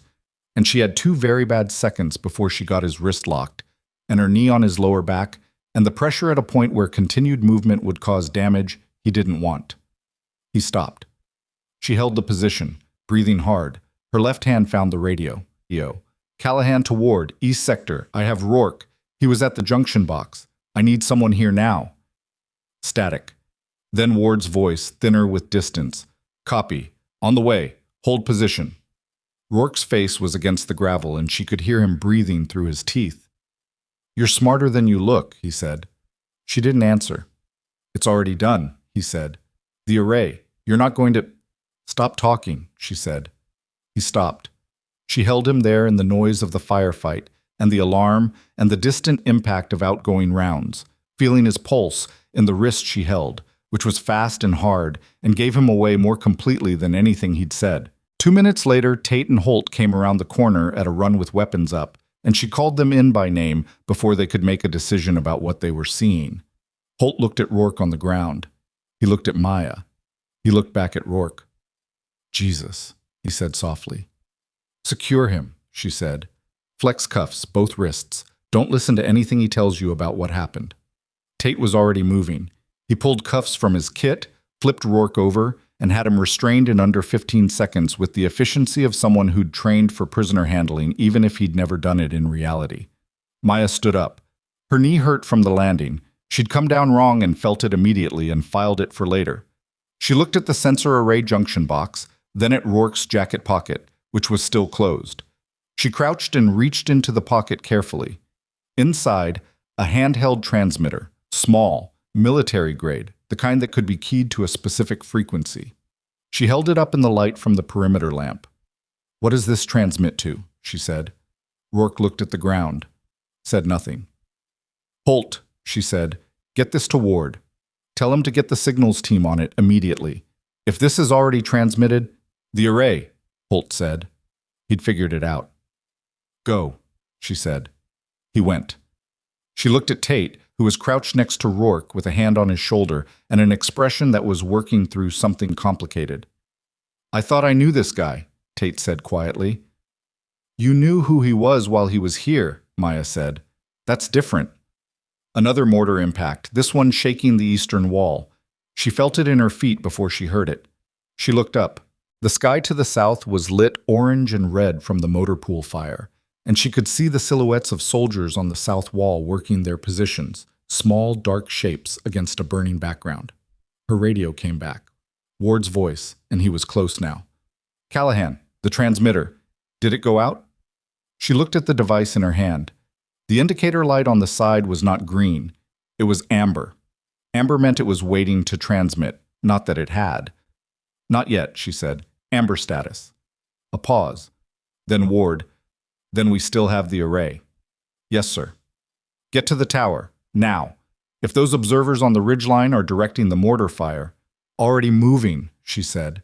She handed the transmitter to Tate with specific instructions not to key anything, not to press anything, and to put it directly in Ward's hand when he arrived. Then she picked up the rifle case and moved. The observation tower in a firefight was a different place than the observation tower at dawn. She came up the stairs at speed, which meant the 2 steps near the top caught her, and she hit them with more force than usual and cleared them with a sharp shove and came out onto the platform in the orange-lit dark, and the wind hit her like a flat hand. She had the rifle out in 45 seconds. Not a record, but close enough. Prone on the platform deck, scope up, finding the ridgeline. The south ridgeline, so the one the mortars were coming from, was lit intermittently by muzzle flash. She could see 2 positions, possibly 3, spaced along the ridge at irregular intervals. The fire was disciplined, not a spray, not panic. Someone was controlling it. Someone was talking to them. She swept to the northern ridgeline, the 2-kilometer mark where she'd watched the observers 2 nights ago. Scanned the terrain, moving methodically, not rushing. There. Not 2 figures this time. 1, elevated position, prone behind the same boulder cluster she'd identified in her first week of observation. And he was active, so she could see it through the scope, the small movements of someone with communications equipment, adjusting, transmitting, adjusting again. A spotter. Directing the mortar fire from the north ridgeline while the teams on the south ridge executed. She did the range calculation. 2 kilometers, 212 meters. The wind from the northwest at 17 gusting. The temperature differential between the valley floor and the ridgeline elevation would push the round slightly. She dialed the corrections into the scope without thinking about them, the way a mechanic adjusts without counting turns. She settled. Her radio crackled. "Mercer, south perimeter is holding, but we're taking vehicle losses. Anyone have eyes on fire direction? The mortars are adjusting too fast for autonomous fire. Someone is spotting." She clicked her radio once. "Callahan, I have the spotter. North ridgeline. 2 kilometers plus, requesting clearance to engage." A pause. In that pause, another mortar round walked across the south vehicle line, and she heard the secondary explosion of a fuel tank catching. Mercer came back. "This is Mercer. What's your position?" "Observation tower." At 2+ kilometers in this wind? Yes, sir. Another pause. She could hear the firefight in it, the radio traffic from multiple positions, someone calling casualty information, the base defense network doing what it was supposed to do while something burned in the motor pool. Then Mercer. Callahan, you have clearance. End that spotter. She went back to the scope. The figure on the north ridgeline had shifted slightly. A small adjustment, but it changed his profile. She tracked with it. Held. Let a gust pass. Felt the next wind interval settle into the consistent 15-mile baseline. She breathed out slowly. In the scope, the figure moved again, raising a handset, transmitting something, the small but readable gesture of someone who believed they were at a safe distance. She fired. The suppressor cut the crack to something compressed and flat. The round traveled the 2,000 and change meters in a second and a fraction, and she watched through the scope and the figure on the ridgeline stopped moving. The mortar fire, which had been cycling every 40 to 60 seconds, stopped. It stopped completely. She lay still and watched the ridgeline for 90 seconds. No movement, no secondary signals. The South Ridge teams, without direction, without coordination from the spotter, fired 2 more unsynchronized rounds that hit nothing significant and then went quiet. Below her, the base held its breath. Then Mercer's voice on the radio, rough at the edges. Mortar fire has ceased. South perimeter, report status. All stations, report status. She stayed on the scope, watching. The north ridgeline was dark and still. Ward's voice. Callahan, report. Spotter is down, she said. North ridgeline, fire has ceased. A long static beat. Then, from Mercer, something she hadn't heard from him before in 2 weeks. Not apology, not concession, just the flat and genuine weight of operational acknowledgement from a man who understood exactly what had just happened and what it had cost to make it happen. Good shooting, Sergeant, he said. She didn't respond. She kept her eye on the scope and watched the valley and let the silence after the firefight settle into the place where the noise had been. The motor pool was still burning. Someone below was calling medical. The alarm had cycled down to a secondary tone. She lay on the platform deck of the observation tower and breathed and felt the pain in her knee and the particular exhaustion that comes not from physical effort, but from the sustained compression of attention held at its absolute limit for too long. Below her, the base was wounded but standing. Somewhere in it, in a pair of flex cuffs, Rourke knew that what he'd set in motion had failed. And somewhere in the chain that had put him here, the chain that reached back beyond this base, beyond this valley, beyond what any of them currently knew, someone had just received that same information. She thought about what Ward had said. Someone in the chain that placed him here is also compromised. She thought about her restricted file, about the operation she didn't talk about the 11 people who hadn't come home from a mission that should have been airtight. She thought about the word leak. Then she put it away. She had a ridgeline to watch, and the night wasn't over yet, and for now, just for now, that was enough. She came down from the tower at 04:30.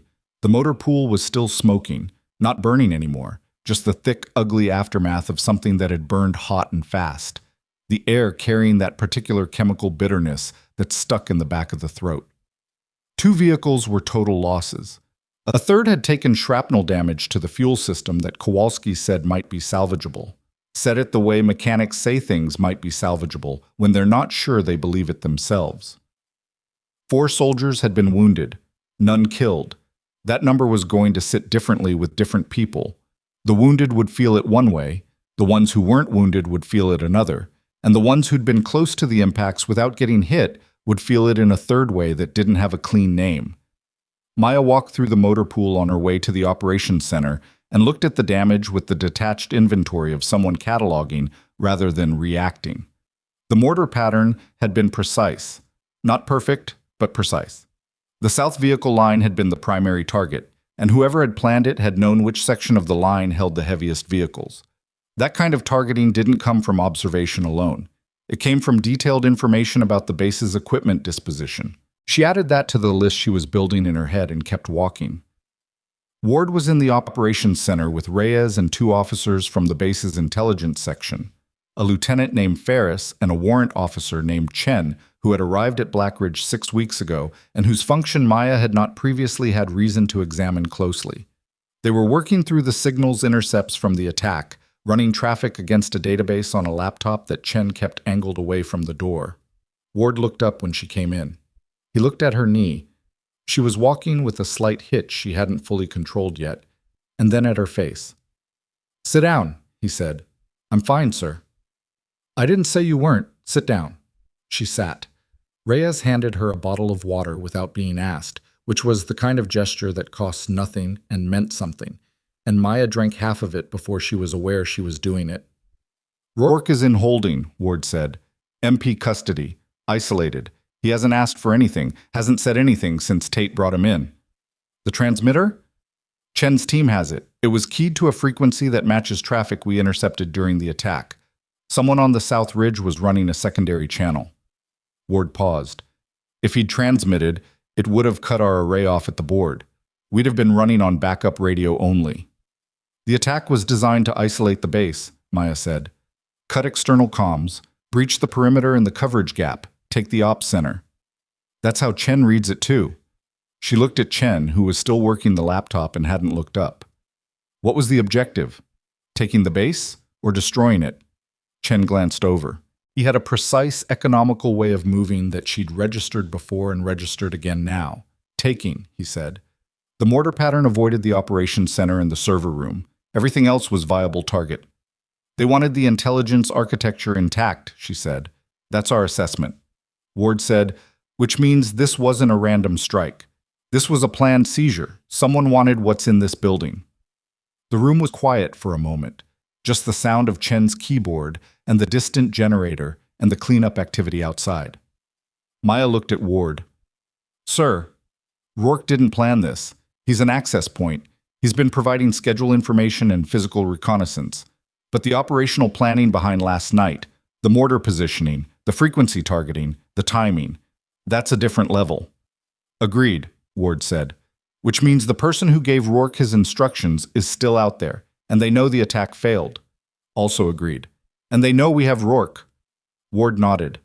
He was watching her work through it in real time, which she was aware of, and she let him watch because there was no value in performing privacy about something they both needed to think through together. "Who placed Rourke here?" she said. Ward looked at Ferris. Ferris, who had been standing quietly near the window with the studied neutrality of a lieutenant who is present at a conversation above his rank level, said, "His personnel file shows a standard transfer through the Regional Personnel Command. 8 months ago. His references checked out. His background investigation was clean." "Who conducted the background investigation?"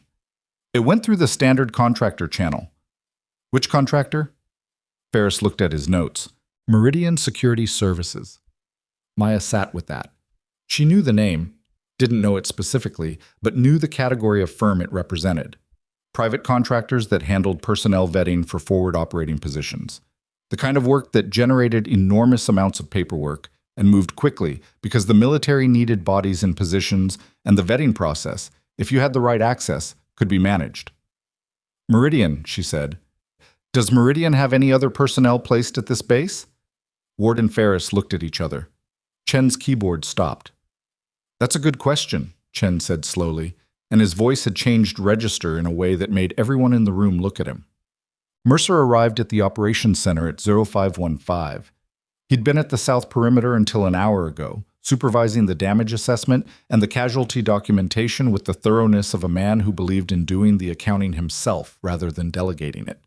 He came in carrying the smell of the motor pool fire and the specific compressed energy of someone who had been running on adrenaline and professional obligation for 6 hours and was now somewhere on the other side of it. He stopped when he saw Maya. Not a long stop, just a beat. The moment of a man recalibrating something he'd been recalibrating incrementally over the past 2 weeks and was now doing in a larger increment than before. He moved to the table, took the chair across from her, and looked at Ward. "Brief me," he said. Ward briefed him. All of it. Rourke, the transmitter, the signal's intercept, the assessment about the attack's objective. Mercer listened with his hands flat on the table, not moving, his face doing the controlled professional nothing except around his eyes, where things were moving at a different speed. When Ward finished, Mercer looked at Maya. "You identified Rourke before the attack," he said. "I had a strong indicator, not confirmation." But you went to the east fence during an active attack because you'd already assessed that's where he'd go. Yes, sir. Mercer was quiet. He was my soldier, he said. Not defensive. Something more complicated. Accounting. He was placed here before you had him, Maya said. The background investigation was the failure point, not your assessment of him. I vouched for him in a performance review. He performed well. That's usually how it works. Mercer looked at her, and for the first time since she'd arrived at Blackridge, she saw something in his face that wasn't authority or skepticism or the managed performance of a man maintaining position. It was just a man sitting with the specific discomfort of having been wrong in a way that had consequences for people he was responsible for. 4 of my soldiers are in medical, he said. Yes, sir. None of them would be there if I'd taken your vulnerability assessment seriously the first day you put it in front of Ward. She didn't argue. She didn't soften it either. The patrol variance would have complicated their planning, she said. The sensor fix on the east line would have exposed Rourke's approach earlier. I don't know if it changes last night completely, but it changes the shape of it. Mercer looked at the table. I dismissed you because of how you arrived. I know. That was stupid. It was fast, she said. Fast isn't always stupid. You didn't have information. I made a judgment without trying to get it. She let that sit. There wasn't a clean thing to say to it that wouldn't sound like she was either letting him off the hook or grinding it in, and she didn't want to do either. Mercer looked at Ward. What do we need right now? We need to run every Meridian-placed personnel file in this base, Ward said. Chen is starting that. We need Rourke to talk, which he currently won't. And we need to harden the comms array before whoever planned this decides to try again with a different method. I'll take the comms hardening, Mercer said immediately. Give me the engineering specs and I'll have a team on it by 0800. He looked back at Maya. The interrogation. That's above my authority, sir. You identified him. You understand his pattern better than anyone in this building. Interrogation needs to go through proper channels. If we do it wrong, we lose anything he gives us in a prosecution. I'm not talking about improper, Mercer said. I'm talking about you understanding how he thinks, being in the room. Ward said, I can authorize that. Maya looked at him. Sir, as an observer, Ward said, you don't conduct, you observe. If something comes up that you can contextualize, you pass it to me in the room. She considered that. Who's conducting? Ferris has a background in tactical questioning. He'll lead. Ward paused. I know it's not ideal. It's fine, she said. When? After he's had a few hours to sit with what the night looked like from a holding cell. She had 3 hours. She went to her billet and lay down without taking off her boots, which she'd learned from years of short windows between things was more efficient than the alternative. She set a mental alarm for 2 hours and spent the first 20 minutes not sleeping because her knee hurt, and her mind was still running the attack on a loop, looking for the things she'd missed or almost missed or gotten right by a smaller margin than she wanted. The transmitter at Amber. That had been close. If Rourke had keyed it before she got to him, if she'd been 40 seconds slower on the east perimeter, the array would have gone down, and the attack's second phase would have had a completely different shape. She thought about 40 seconds for a while. Then she slept. When she woke, her knee had stiffened, and she straightened it slowly and methodically before standing, working the joint through its range of motion the way a person does when they've learned that the damage you don't manage becomes the damage that manages you. She washed her face, changed her shirt, and went to find food before 0900. The mess hall was running a reduced service, coffee, packaged meals, the kitchen staff still dealing with the smoke contamination from the motor pool fire that had fouled the ventilation system during the attack. She took coffee and a packaged meal she didn't particularly want and sat at an empty table and ate without tasting it. Tate came in while she was finishing. He got coffee and looked around the room and saw her and came over with the slightly uncertain body language of someone who has decided to do something and isn't sure of the reception. He sat across from her without asking. How's your knee? He said. She looked at him. How do you know about my knee? Holt saw you come down from the tower, said you were walking wrong. It's fine. He nodded, drank his coffee. He had the specific hollow look of someone who hadn't slept and was working out how to carry that for the rest of the day. Rourke, he said. Yeah. I ate with that guy last week. We talked about, I don't even know, engines. He knew a lot about engines. He was good at his job, Maya said. The parts of it that were real. Does that happen a lot in whatever you... He stopped himself. Sorry, you don't have to... Yes, she said. It happens. People who are doing something else are usually very good at the cover, because the cover is what keeps them alive. Tate looked at his coffee. How do you know who to trust? She thought about that.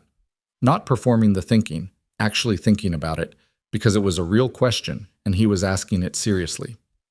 You don't always, she said. You read behavior over time. You look for things that don't fit. You accept that you'll be wrong sometimes. She paused. And when you're wrong, you try to figure out where your read broke down so you do better next time. And if getting it wrong costs people? She looked at him. Then it costs people. And you carry that. And you keep working. Tate was quiet for a moment. I owe you an apology. No, you don't. First day you arrived, I said, I know what you said. She picked up her coffee. I've heard worse. And you didn't know me. Still. She looked at him across the table, this soldier who was 23 or 24 and working through something honest, and she felt the familiar pull between keeping distance and acknowledging the thing that was being offered. Buy me a real meal when the mess hall is running again, she said. We'll call it even. He almost smiled. It wasn't quite a smile, but it was the shape of one. Deal. The interrogation room at Blackridge was a converted supply closet, concrete, one overhead light, a table bolted to the floor and 2 chairs on either side. Functional and without any pretense about what it was for. Rourke had been in it for 4 hours when Maya, Ward, and Ferris came in. He looked like someone who had spent 4 hours deciding what version of himself to present. He'd settled on calm, leaned back in the chair as far as the restraints allowed, face arranged in something approximating neutral. His eyes went to Maya when she came through the door and stayed there for 2 seconds longer than they stayed on anyone else. She sat against the wall behind Ferris, out of the primary sight line. Observer. She folded her hands in her lap and watched. Ferris opened the session with documentation, rank, name, service number, the formal record that established the legal framework. Rourke answered the first 3 with his name, rank, and silence on the service number, which told Ferris and Maya simultaneously that he'd thought about exactly where to draw his first line. Danny, Ferris said, shifting register deliberately, we're past the part where last night is deniable. We have the transmitter. We have your access logs for the array. We have 2 witnesses who place you at the east fence with a powered-down sensor. The legal picture is already built. Rourke looked at the table. What we don't have, Ferris continued, is why. And who. And right now, those 2 things are the difference between how this goes for you. I want a JAG officer, Rourke said. That's being arranged. In the meantime, you can talk or you can sit here. Either way, we're going to find what we need. The only variable is whether you're part of finding it. Rourke looked at the wall. His jaw was set with the tension of someone working hard to look like the tension wasn't there. Ward said from his position near the door. The attack failed, Danny. The spotter on the North Ridge line is gone. The South teams withdrew after they lost fire direction. Your transmitter didn't send. Whatever was supposed to happen last night didn't happen. Something moved across Rourke's face. Not relief, closer to a recalculation. He'd known the attack had failed. He'd spent 4 hours working out what that meant. The people who put you here, Ward said, know that too. They know you're in a holding room right now. They know you have information. What do you think their contingency looks like for that scenario? Rourke's jaw worked slightly. He looked at the table. Maya watched his hands. His left hand was flat on the table, still. His right hand, under the restraint cuff, had curled slightly into a loose fist and then released. Then curled again.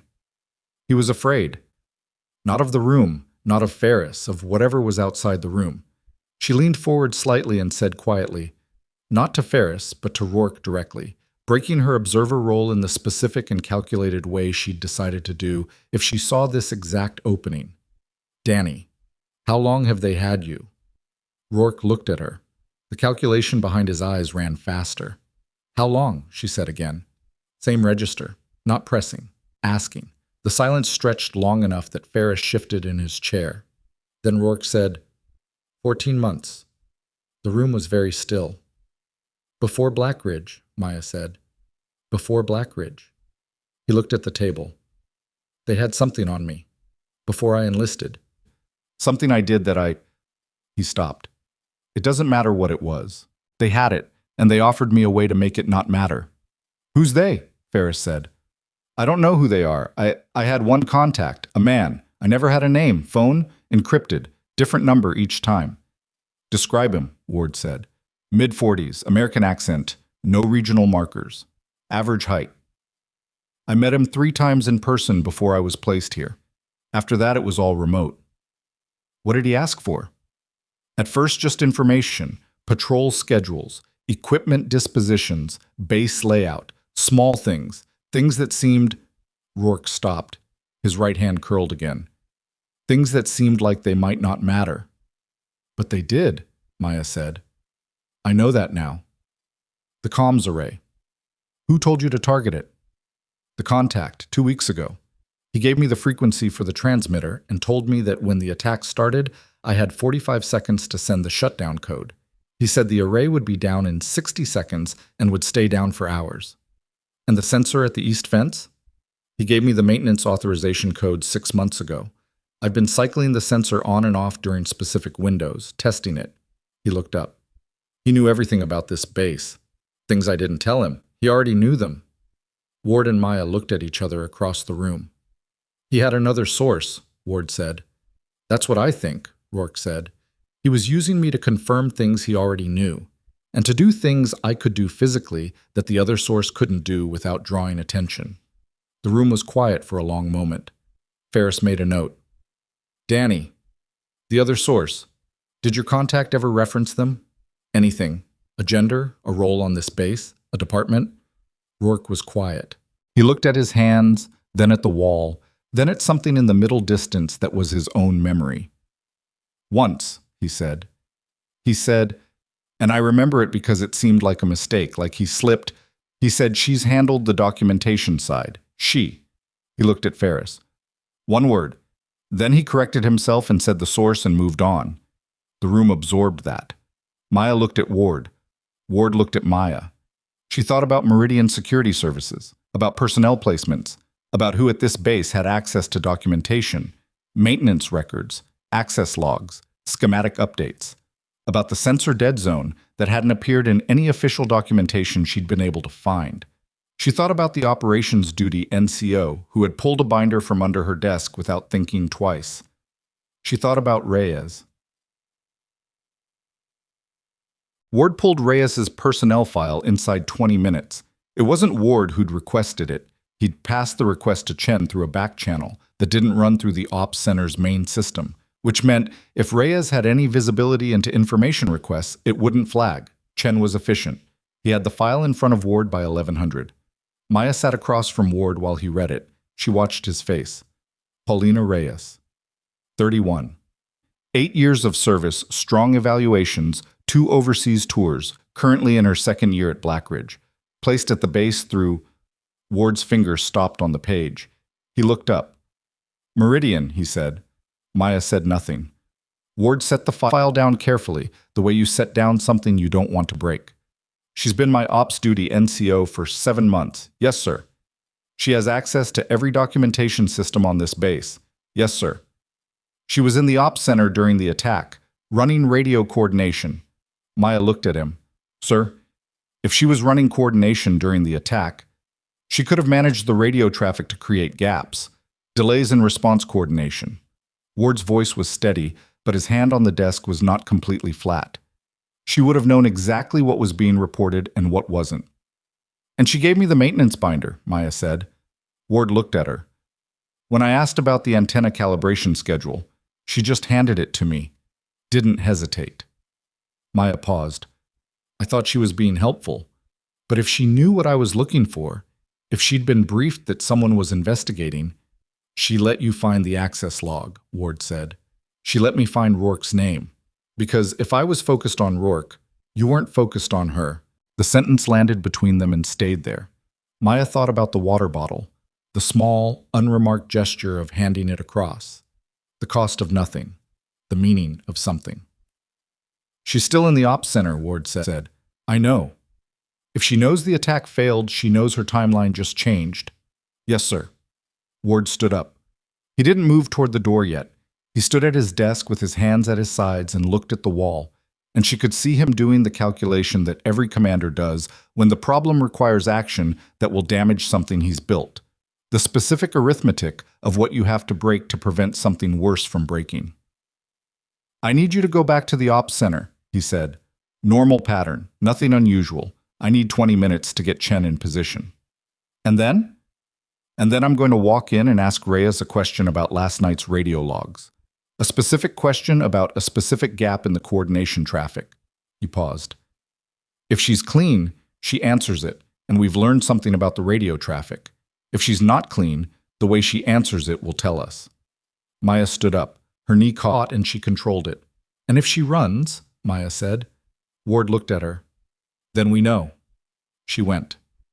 The operations center at 11:30 was in the organized aftermath mode of a base doing damage assessment, people moving with purpose, radio traffic at medium volume, the specific productive noise of a unit that had absorbed a hit and was working through the response. Nobody looked at Maya when she came in.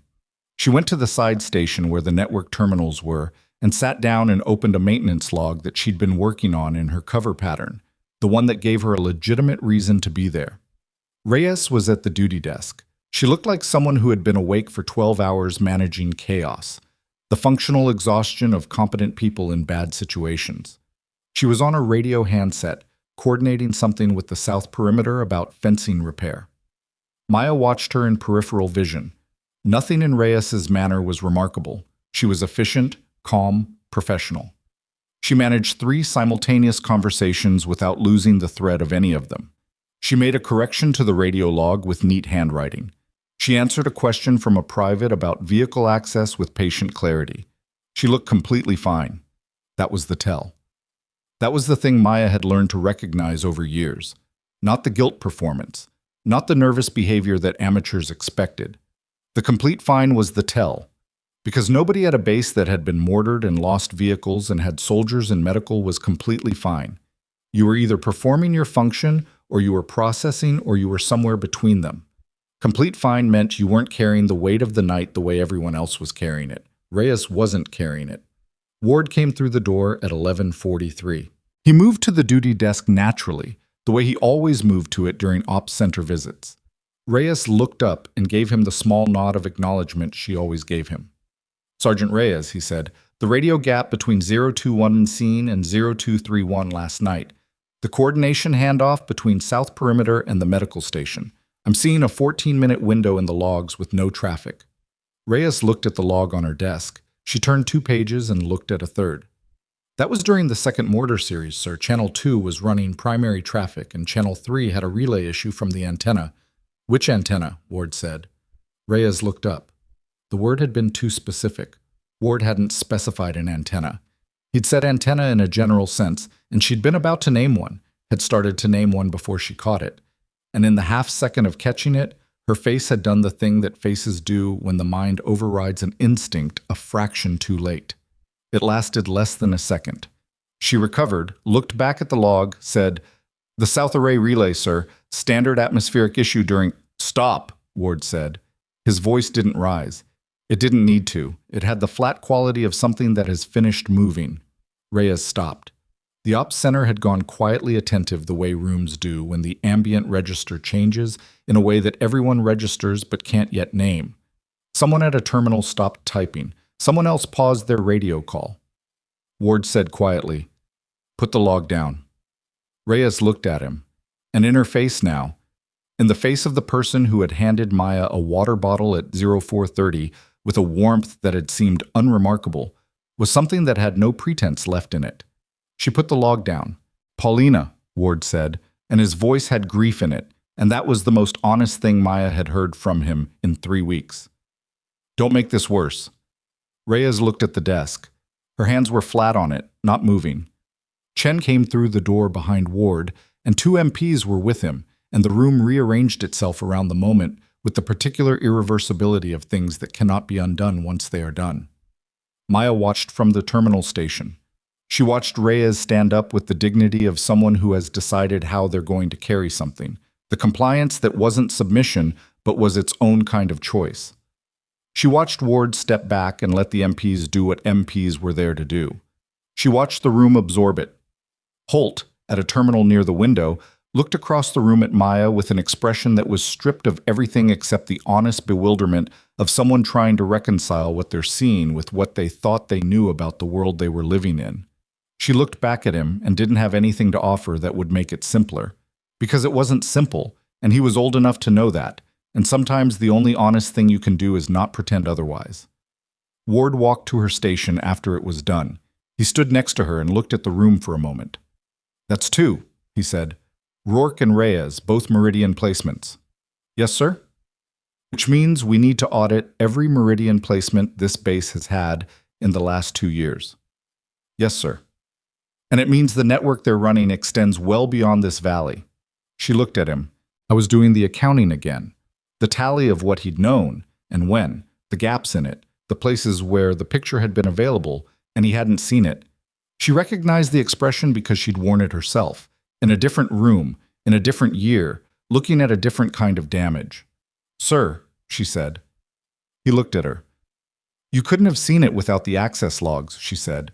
"And you couldn't have gotten the access logs without a reason to look. And you didn't have a reason to look until you gave me one," he said. She held his eyes. "Yes, sir." Ward was quiet for a moment. Then, "I'm going to need your restricted file, Maya. The full version. Whatever's in there, the operation, the team you lost. I think it connects to this. The Meridian network didn't start here." She had known this was coming. She'd known it since the moment Rourke had said 14 months, and she'd started doing the arithmetic in her own head, the timeline, the placement patterns, the methodology. It was the same methodology, the same patient, institutional infiltration, the same preference for personnel with leverage, placed in positions with access. "I know it connects," she said. "Then I need to know what you know." She looked at the ops center around her, the soldiers doing their work, the radio traffic, the damage assessment still running, the base continuing its function in the aftermath of the night it had just survived. "Pull it through whatever channel you have," she said. "I'll sit with you and walk you through it. All of it." Ward nodded. "Tonight," she said, "after the base is settled." "Tonight," he agreed. He walked back toward his office. She turned back to the terminal and looked at the maintenance log that was her cover and was no longer her cover and hadn't been her cover for quite some time, and she thought about the 11 people who hadn't come home and the file that carried their names and the years she'd spent carrying it instead of it carrying her. Tonight she would open it, and the weight of it, shared, would become something she could finally put down. Ward's office at 22100 hours held a different kind of quiet than it did during the day. The base had settled into its recovery rhythm. Generators running, perimeter doubled, the south wall under emergency repair with work lights casting long shadows across the motor pool wreckage. The smell of the fire had thinned but hadn't left. It would be in the concrete for weeks, the way certain things stay in materials long after the event that caused them. Maya sat across from Ward's desk with a folder in her hands that she'd carried from her billet in the rifle case, tucked beneath the weapon that everyone at this base now understood differently than they had 3 weeks ago. The folder was thin, not because there wasn't much to tell, but because the official record of what had happened had been compressed to almost nothing by the people who processed it, classified to the point of near erasure. The version she carried was her own, handwritten, the names in her handwriting, which made them feel more real and more costly simultaneously. She set it on the desk. Ward looked at it without touching it. "Operation Greyline," she said, 14 months ago. A forward reconnaissance mission in a denied area, 12-person team, mixed specialties. The objective was a command and control node that had been running interference against 3 separate regional operations. We had good intelligence on the location, good intelligence on the defensive structure, a solid insertion plan. She paused. "We went in clean. We hit the objective, and then the exfil route was gone." Ward said nothing. "Someone had given the exfil coordinates to the enemy before we hit the ground. Not after. Before. Which meant the intelligence compromise happened during the planning phase, inside the authorization chain." She looked at her hands. "We lost 11 people in the exfil contact. I was the only one who made it to the secondary extraction point." "How?" Ward asked. Not doubting, just asking. "I went a different direction than the plan called for. I had a read on the terrain that told me the secondary route was cleaner, and I broke off from the group at a decision point because something felt wrong. She looked at the wall. Everyone else followed the plan. The room held that for a moment. You've been living with that, Ward said. I've been working with it, she said. There's a difference. He accepted that distinction without challenging it. The investigation after Greyline was classified above most of the people involved in it, she said. The official finding was equipment failure during exfil, communications degradation, the kind of language that closes a file without answering it. She touched the edge of the folder. I knew that wasn't what happened. I knew it was a leak inside the planning authorization, but I didn't have proof, and the people who would have needed to act on it were the people I couldn't rule out as the source. So you went looking, Ward said. I asked to be transferred to positions where I might find the thread. Small bases, forward outposts, places where Meridian had placed personnel. She met his eyes. Blackridge was the 4th posting in 14 months. Ward was very still. You've been running an investigation. A personal one, unofficial. Nothing I could take to a board without something concrete to put in front of them. Did anyone authorize this? There's a senior officer who knows what I'm doing, above your clearance level. He gave me the operational latitude without putting his name on it, because putting his name on it would have flagged the investigation to whoever compromised Greyline. Ward exhaled slowly. So the restricted file is restricted to protect the investigation, not me. He looked at the folder on his desk. Rourke and Reyes, Meridian placements, both of them. The same methodology you saw in Greyline. Same methodology, same pattern of access. One person with physical capability, one person with documentation access. The physical asset does the operational work. The documentation asset controls the paper trail. Together they can do significant damage without either one having the full picture. Compartmented, Ward said, so that if one gets caught, the other can still run. And neither one can give up the whole network because neither one knows it. Ward leaned back in his chair and looked at the ceiling for a moment. The kind of look that isn't searching for answers there, but is just giving the eyes somewhere to go while the mind works. The contact Rourke described, he said. Mid-40s, American, no regional markers. You've heard that description before. It wasn't a question. I have a name, she said. Possibly. From a source I developed at my 3rd posting. I've never been able to confirm it directly. Give it to me. She picked up the folder and opened it to the last page. She turned it around on the desk and Ward leaned forward and looked at what was written there. One name. Below it, a physical description that matched Rourke's account closely enough to feel like confirmation and not quite precisely enough to be certainty. Ward read it twice. He looked up. You know who this is? I know who I think this is. There's a difference. Maya. He said her name with the weight of someone who needed the conversation to move. Who is he? She looked at Ward for a moment. This man who had authorized an observation tower and asked the right questions and pulled the right file and made the right call about Reyes in a room that could have gone differently. She had trusted enough people in her life to know what trust felt like in the body, and what it felt like right now was a door she was about to open without being able to see the other side of it. His name is Vincent Hale, she said, or that's one of them. He ran contractor oversight for 3 consecutive classified programs over 7 years. He had authorization-level access to personnel placement decisions across multiple forward operating assignments. He left government service 14 months ago. Right before Greyline. 6 weeks before. She paused.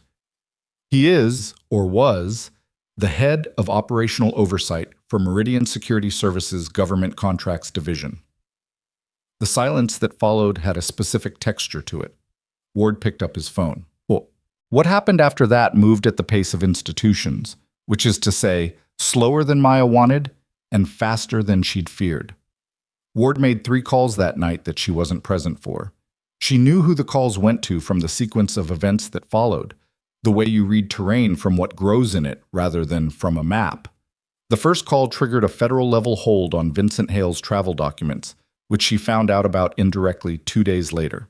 The second call opened a formal counterintelligence investigation that absorbed Rourke's interrogation and Reyes's detention into a larger structure with more resources and more authority than Fort Blackridge possessed.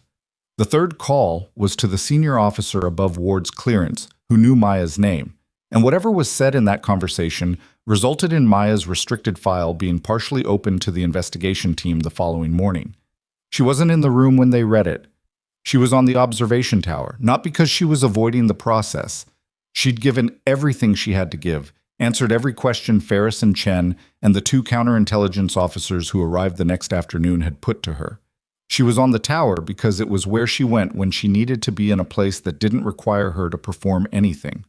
The valley below was the same valley. The ridge lines were the same ridge lines. The South Road ran the same course through the basin. The dry stream bed curved the same direction east. Nothing in the terrain had changed because of what had happened inside the wire. She sat with that for a while. Okafor came up the stairs at mid-morning, which was unexpected. He emerged onto the platform with 2 cups of coffee from the mess hall. Real coffee, not the packaged powder, which meant the kitchen ventilation had been cleared, and set 1 cup on the railing near her without making it a gesture. "Figured you'd be up here," he said. "Is that a problem?" "No." He looked out at the valley. "Just figured." She picked up the coffee, drank it. It was too hot, but she didn't care. "I owe you an apology," Okafor said. "You don't. I pulled your notation sheets from up here without asking you, early on, gave them to Ward. Ward told me it was the right call. Still," he turned his cup in his hands, "and the other stuff, the first week, the range comments." "Okafor," she looked at him. "You didn't do anything to me that I haven't had done to me in better places by worse people. I'm not keeping a list." He was quiet for a moment. "You're better than most people I've seen do this job," he said. "I mean that straightforwardly, not as an apology." She looked out at the ridgeline. "You're a good shot," she said. "Your 600-meter groups during the validation were solid, better than most. Not 1,000 meters. Different skill set. You could develop it." He almost smiled. "Maybe you could show me." "Maybe," she said. They stood there for a while in the morning wind, drinking coffee that was cooling too fast. And it wasn't comfortable exactly, but it was honest, which was better. Mercer came to the tower that afternoon. He climbed the stairs with the purposeful deliberateness of a man who has decided to do something he's been thinking about for longer than the decision required, and has chosen to stop thinking and start doing. He emerged onto the platform, looked at Maya, and stood there without the framing that usually preceded difficult conversations. No preamble, no positioning. "I want to tell you something," he said. She waited. "When you arrived here, I saw the case, and I saw your rank, and I saw that your file was locked, and I decided what you were before you'd been on this base for an hour." He said it evenly, not as confession performance, but as statement. "That decision affected how I treated you, and how my soldiers treated you, and how quickly we moved on the information you were giving us." Maya looked at him. He held it without looking away. "You were right about the patrol schedule," he said. "You were right about the sensor gap. You were right about someone inside the wire. You brought all of it, and I made it harder for you to be heard." He paused. 4 of my soldiers are in medical. I don't know how to do the math on what that might look like if I'd moved faster." "You don't know the counterfactual, sir." "No, but I know I slowed you down." She thought about what to say. She thought about it carefully, the way she thought about things that mattered. "You weren't wrong about everything," she said. "My equipment looks the way it looks. My file is locked for reasons that are genuinely unusual. From the outside, I'm a reasonable thing to be skeptical of." "Skepticism is one thing," Mercer said. "I wasn't skeptical. I was dismissive." She accepted that. There wasn't a useful argument against it. "I saw your size," he said, "and your equipment, and your silence. I never looked for the experience." "Most people don't," she said. "That's not an excuse, it's just true." Mercer looked out at the valley. He put his hands on the railing and stood there the way people stand when they're carrying something and letting the wind take a little of it. "Ward told me about Gray Line," he said. "The parts he's authorized to share." She said nothing. 11 people, Mercer said. "Yes. And you've been walking around with that for 14 months, running a 1-person investigation through 4 postings and not saying a word about it to anyone." "I said words to the right person." "1 person." "Yes." He looked at her. "Why Blackridge? Of the 4 postings?" The meridian pattern was strongest here. The timeline was right. And she stopped. "And?" She thought about how to say it. "And I needed it to be somewhere that could absorb the fallout. Small enough to move quickly, large enough to have the infrastructure to process what we found. You chose us, he said. She looked at him directly. I chose the base, sir. Something that was almost a smile crossed his face. The real kind. Brief, a little rueful. Okay, he said. Fair. He straightened up, put his hands in his pockets. For whatever it's worth, he said, Echo Company would follow you anywhere you pointed them. After last night, that's not something you manufacture. She felt something move in her chest. Not sentimentality, something more uncomfortable than that. The specific discomfort of being seen by people whose seeing matters more than it's supposed to. Don't let them follow anyone without knowing why, she said. That's how you lose people. Mercer looked at her. I'll remember that. He went back down the stairs. She stood on the platform for a long time after he left.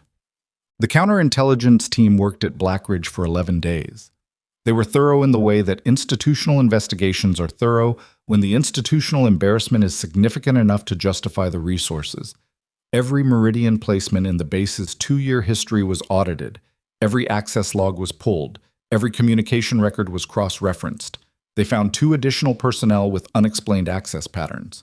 Neither turned out to be active. One had already rotated out 6 months ago. The second was a logistics specialist who had been receiving payments through a channel that, when traced, led to a dead-end 3 jurisdictions out, and a name that wasn't Vincent Hale but had worked in adjacent spaces. Vincent Hale himself was located in a city 400 miles from Blackridge, in a hotel room with a bag already packed. Maya found out about the arrest through Ward, who told her in the same flat informational register he used for after-action data, which she appreciated. He told her that Hale was in federal custody, that the investigation into Operation Greyline had been formally reopened, that the official finding of communications degradation had been rescinded pending review. She sat with that last part for a long time. The official finding rescinded, which meant the 11 people who had been killed in an exfil contact that the record said was equipment failure were going to be reconsidered. Their families were going to receive something different than what they'd been given. Not enough, never enough, but different, truer. She went to her billet and sat on the edge of her cot and held the notebook that had her observation logs in it, the wind data, the terrain notes, the patrol intervals, the timeline she'd built from the maintenance binder. And she didn't open it, she just held it. She sat there for 40 minutes. Then she put it away, got up, and went to see if the mess hall had anything worth eating. Ward offered her the position formally, in writing, 12 days after the attack. A new role, not attached to Echo Company as a support specialist, but a designated training function. Combat intelligence and reconnaissance methodology, long-range observation and threat assessment, teaching the skills she carried to people who would carry them forward into situations she wouldn't be present for. She read the offer document twice, sitting at the side table in his office. You don't have to decide now, Ward said. I know. It's a real position, not a holding pattern. I know that too. She looked up. Who authorized it? I wrote it. The senior officer you mentioned co-signed it. It went through channels that were smoother than I expected, which I take to mean someone wanted this to happen. She thought about that. Thought about what it meant for an institution to want something, to route around its own friction and create a space that hadn't existed and fill it with a person who hadn't been visible until they needed to be. The observation tower, she said. Ward looked at her. I'd like it back on active rotation. Staffed, trained. I'd use it as part of the curriculum. Ward's mouth shifted toward something that wasn't quite a smile. I'll have engineering put climate control back in. Don't bother, the weather's the point. He looked at her. Is that a yes? She set the document down. Yes, sir. 3 weeks after the attack, Fort Blackridge looked almost like itself again. The south vehicle line had been partially rebuilt, 2 new vehicles in the slots where the losses had been, the concrete apron repoured and still pale against the older surface. The eastern fence sensor had been repositioned by an engineering team that had worked 2 days on the angle and calibration, and the result had closed the dead zone that no official schematic had ever acknowledged. The comms array on the operations center roof had been hardened with a secondary power circuit and a manual override that couldn't be triggered remotely. The soldiers who had been in medical were back. 3 of them returned to full duty. The 4th, a corporal named Sims, who had taken shrapnel in his left shoulder, was on limited duty for another 6 weeks. He would recover fully, the medic said, which was the kind of sentence that carried enormous weight in the specific economy of military medicine. Maya ran her first formal training session with Echo Company on a Tuesday morning at 0600. She stood at the base of the observation tower with 8 soldiers in field kit and explained what they were going to do, which was not what they'd expected. She wasn't going to teach them to shoot. She wasn't going to run them through a standard reconnaissance protocol. She was going to take them to a place on the eastern ridgeline and have them sit in it for 4 hours and watch the base. "Watch our own base?" Holt said. "You're going to see what someone watching you sees," she said. "Where the gaps are, where the coverage breaks down, what your patrol pattern looks like from outside your patrol pattern." She looked at the group. "You can't defend what you can't read. We're going to learn to read it." A pause.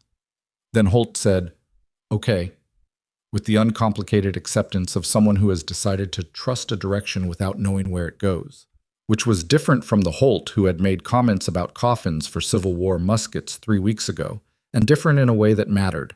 They went up the ridgeline.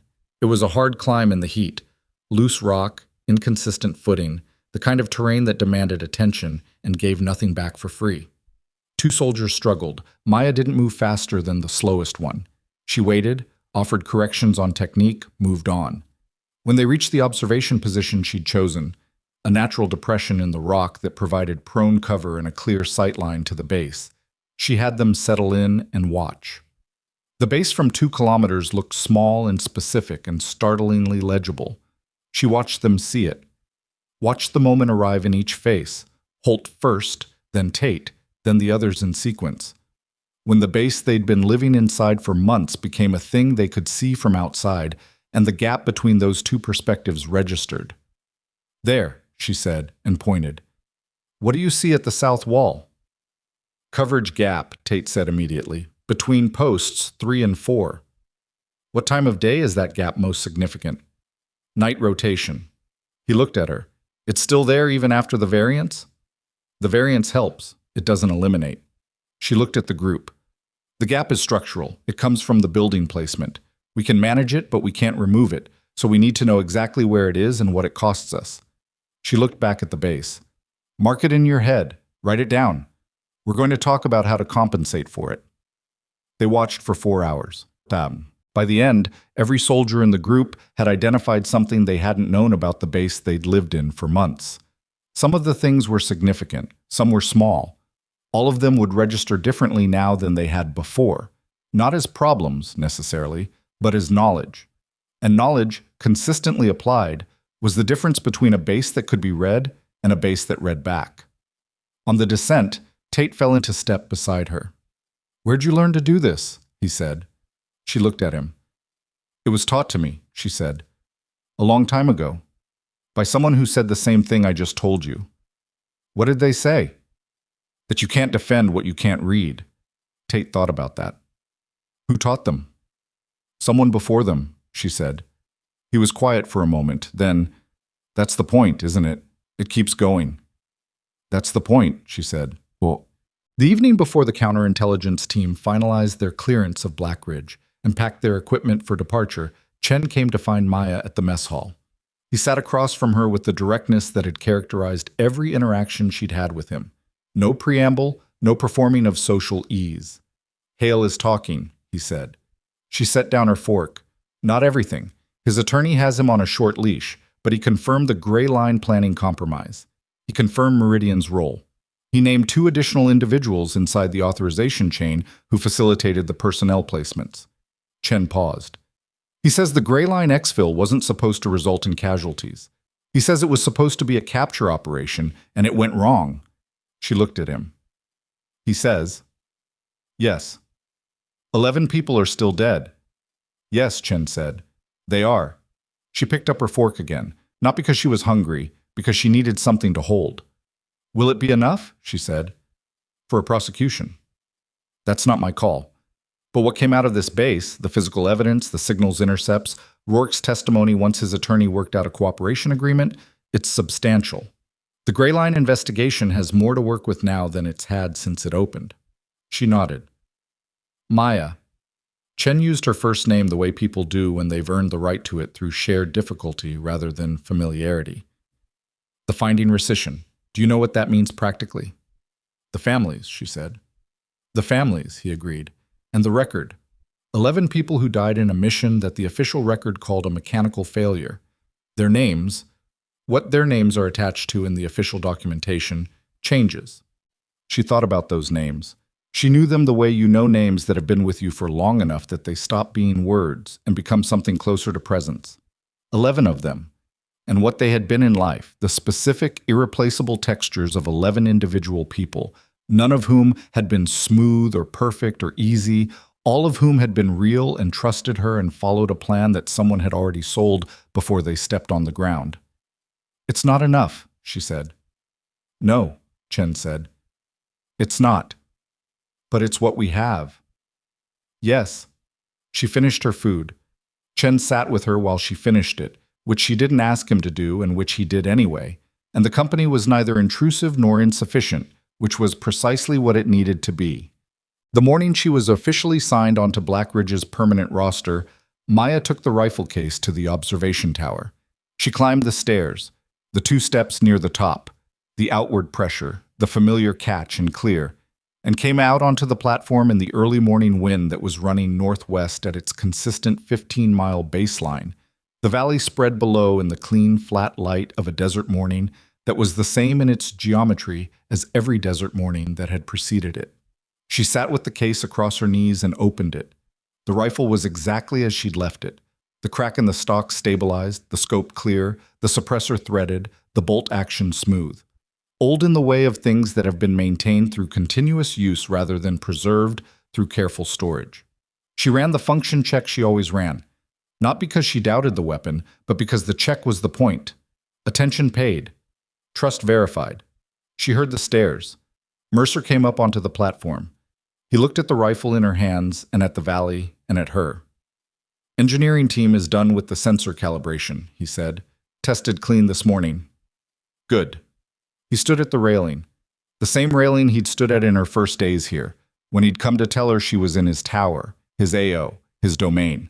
He stood at it differently now, not less like himself, just less like the version of himself that needed the railing to establish something.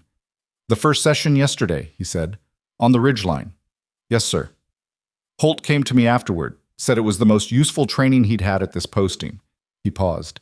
He said it changed how he looks at the base. That's the goal. I know. He looked at the valley. I want to run the full cycle. Every soldier at this base goes up that ridgeline. That'll take time. We have time now, he said. She looked at him. He was right. The specific urgency of the last 3 weeks had resolved into something longer and more sustainable.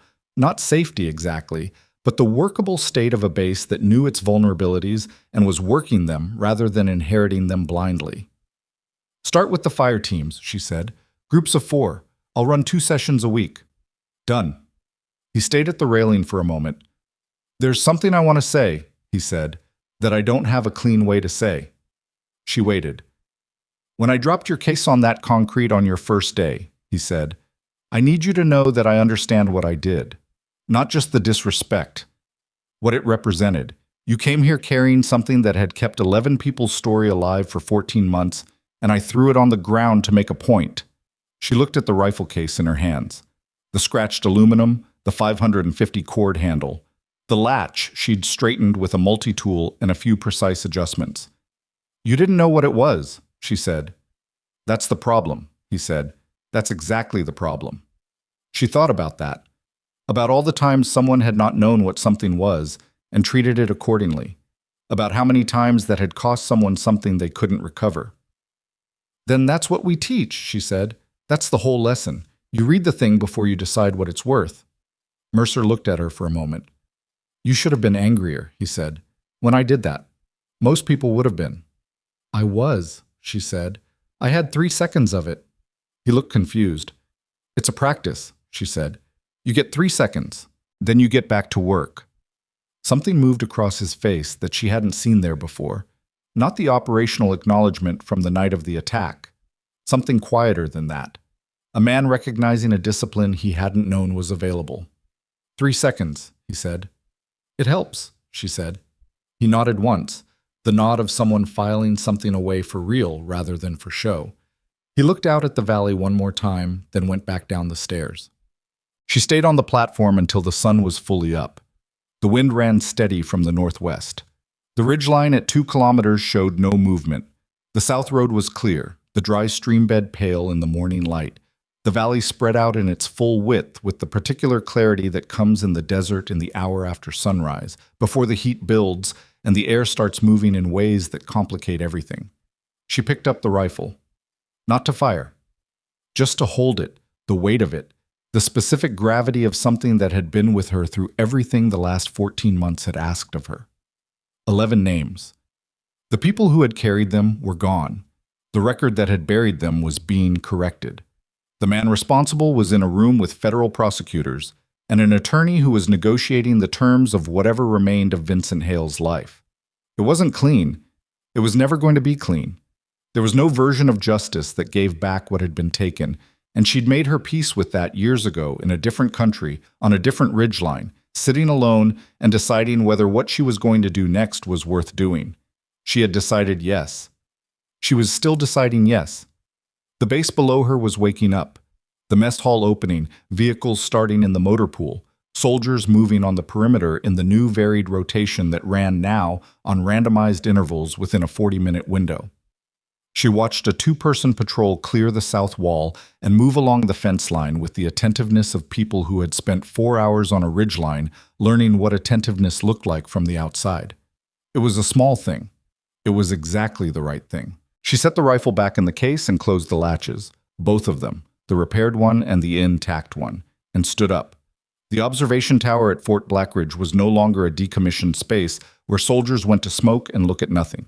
It was a post. It had a duty rotation, it had a training function and a strategic purpose, and a woman who came up its stairs every morning not because she had nowhere else to be, but because she had chosen, specifically and with full knowledge of what the choice cost, to be here. She picked up the case and went down the stairs. At the bottom, Tate was waiting with 2 cups of coffee from the mess hall. He held one out. She took it. Neither of them said anything, which was the right amount to say. She drank the coffee and looked at the base in the morning light. The re-poured concrete, the repositioned sensor, the new vehicles in their slots, the soldiers moving with the particular purpose of people who had been tested and were still standing, and felt the weight she'd been carrying redistribute itself into something she could walk with rather than under. Not gone. Never gone. But carried differently now. Shared across the people who knew the truth of it, held in the record that was being corrected, present in the 11 names that would no longer be attached to a lie. She had come to Fort Blackridge with a damaged rifle case and a restricted file and a silence that everyone around her had mistaken for absence. She was leaving with none of those misunderstandings intact. The rifle that everyone had called useless sat in its case in her hand, exactly what it had always been. And the woman they had underestimated stood in the morning light of a valley. She had learned by heart, watching the base she had helped save go about the work of being a place worth saving. Some people carry their proof in their title, their rank, their reputation. Others carry it quietly, for years, until the moment arrives when the only thing standing between disaster and survival is the thing everyone told them wasn't worth having. And then the world finds out, all at once, what it missed.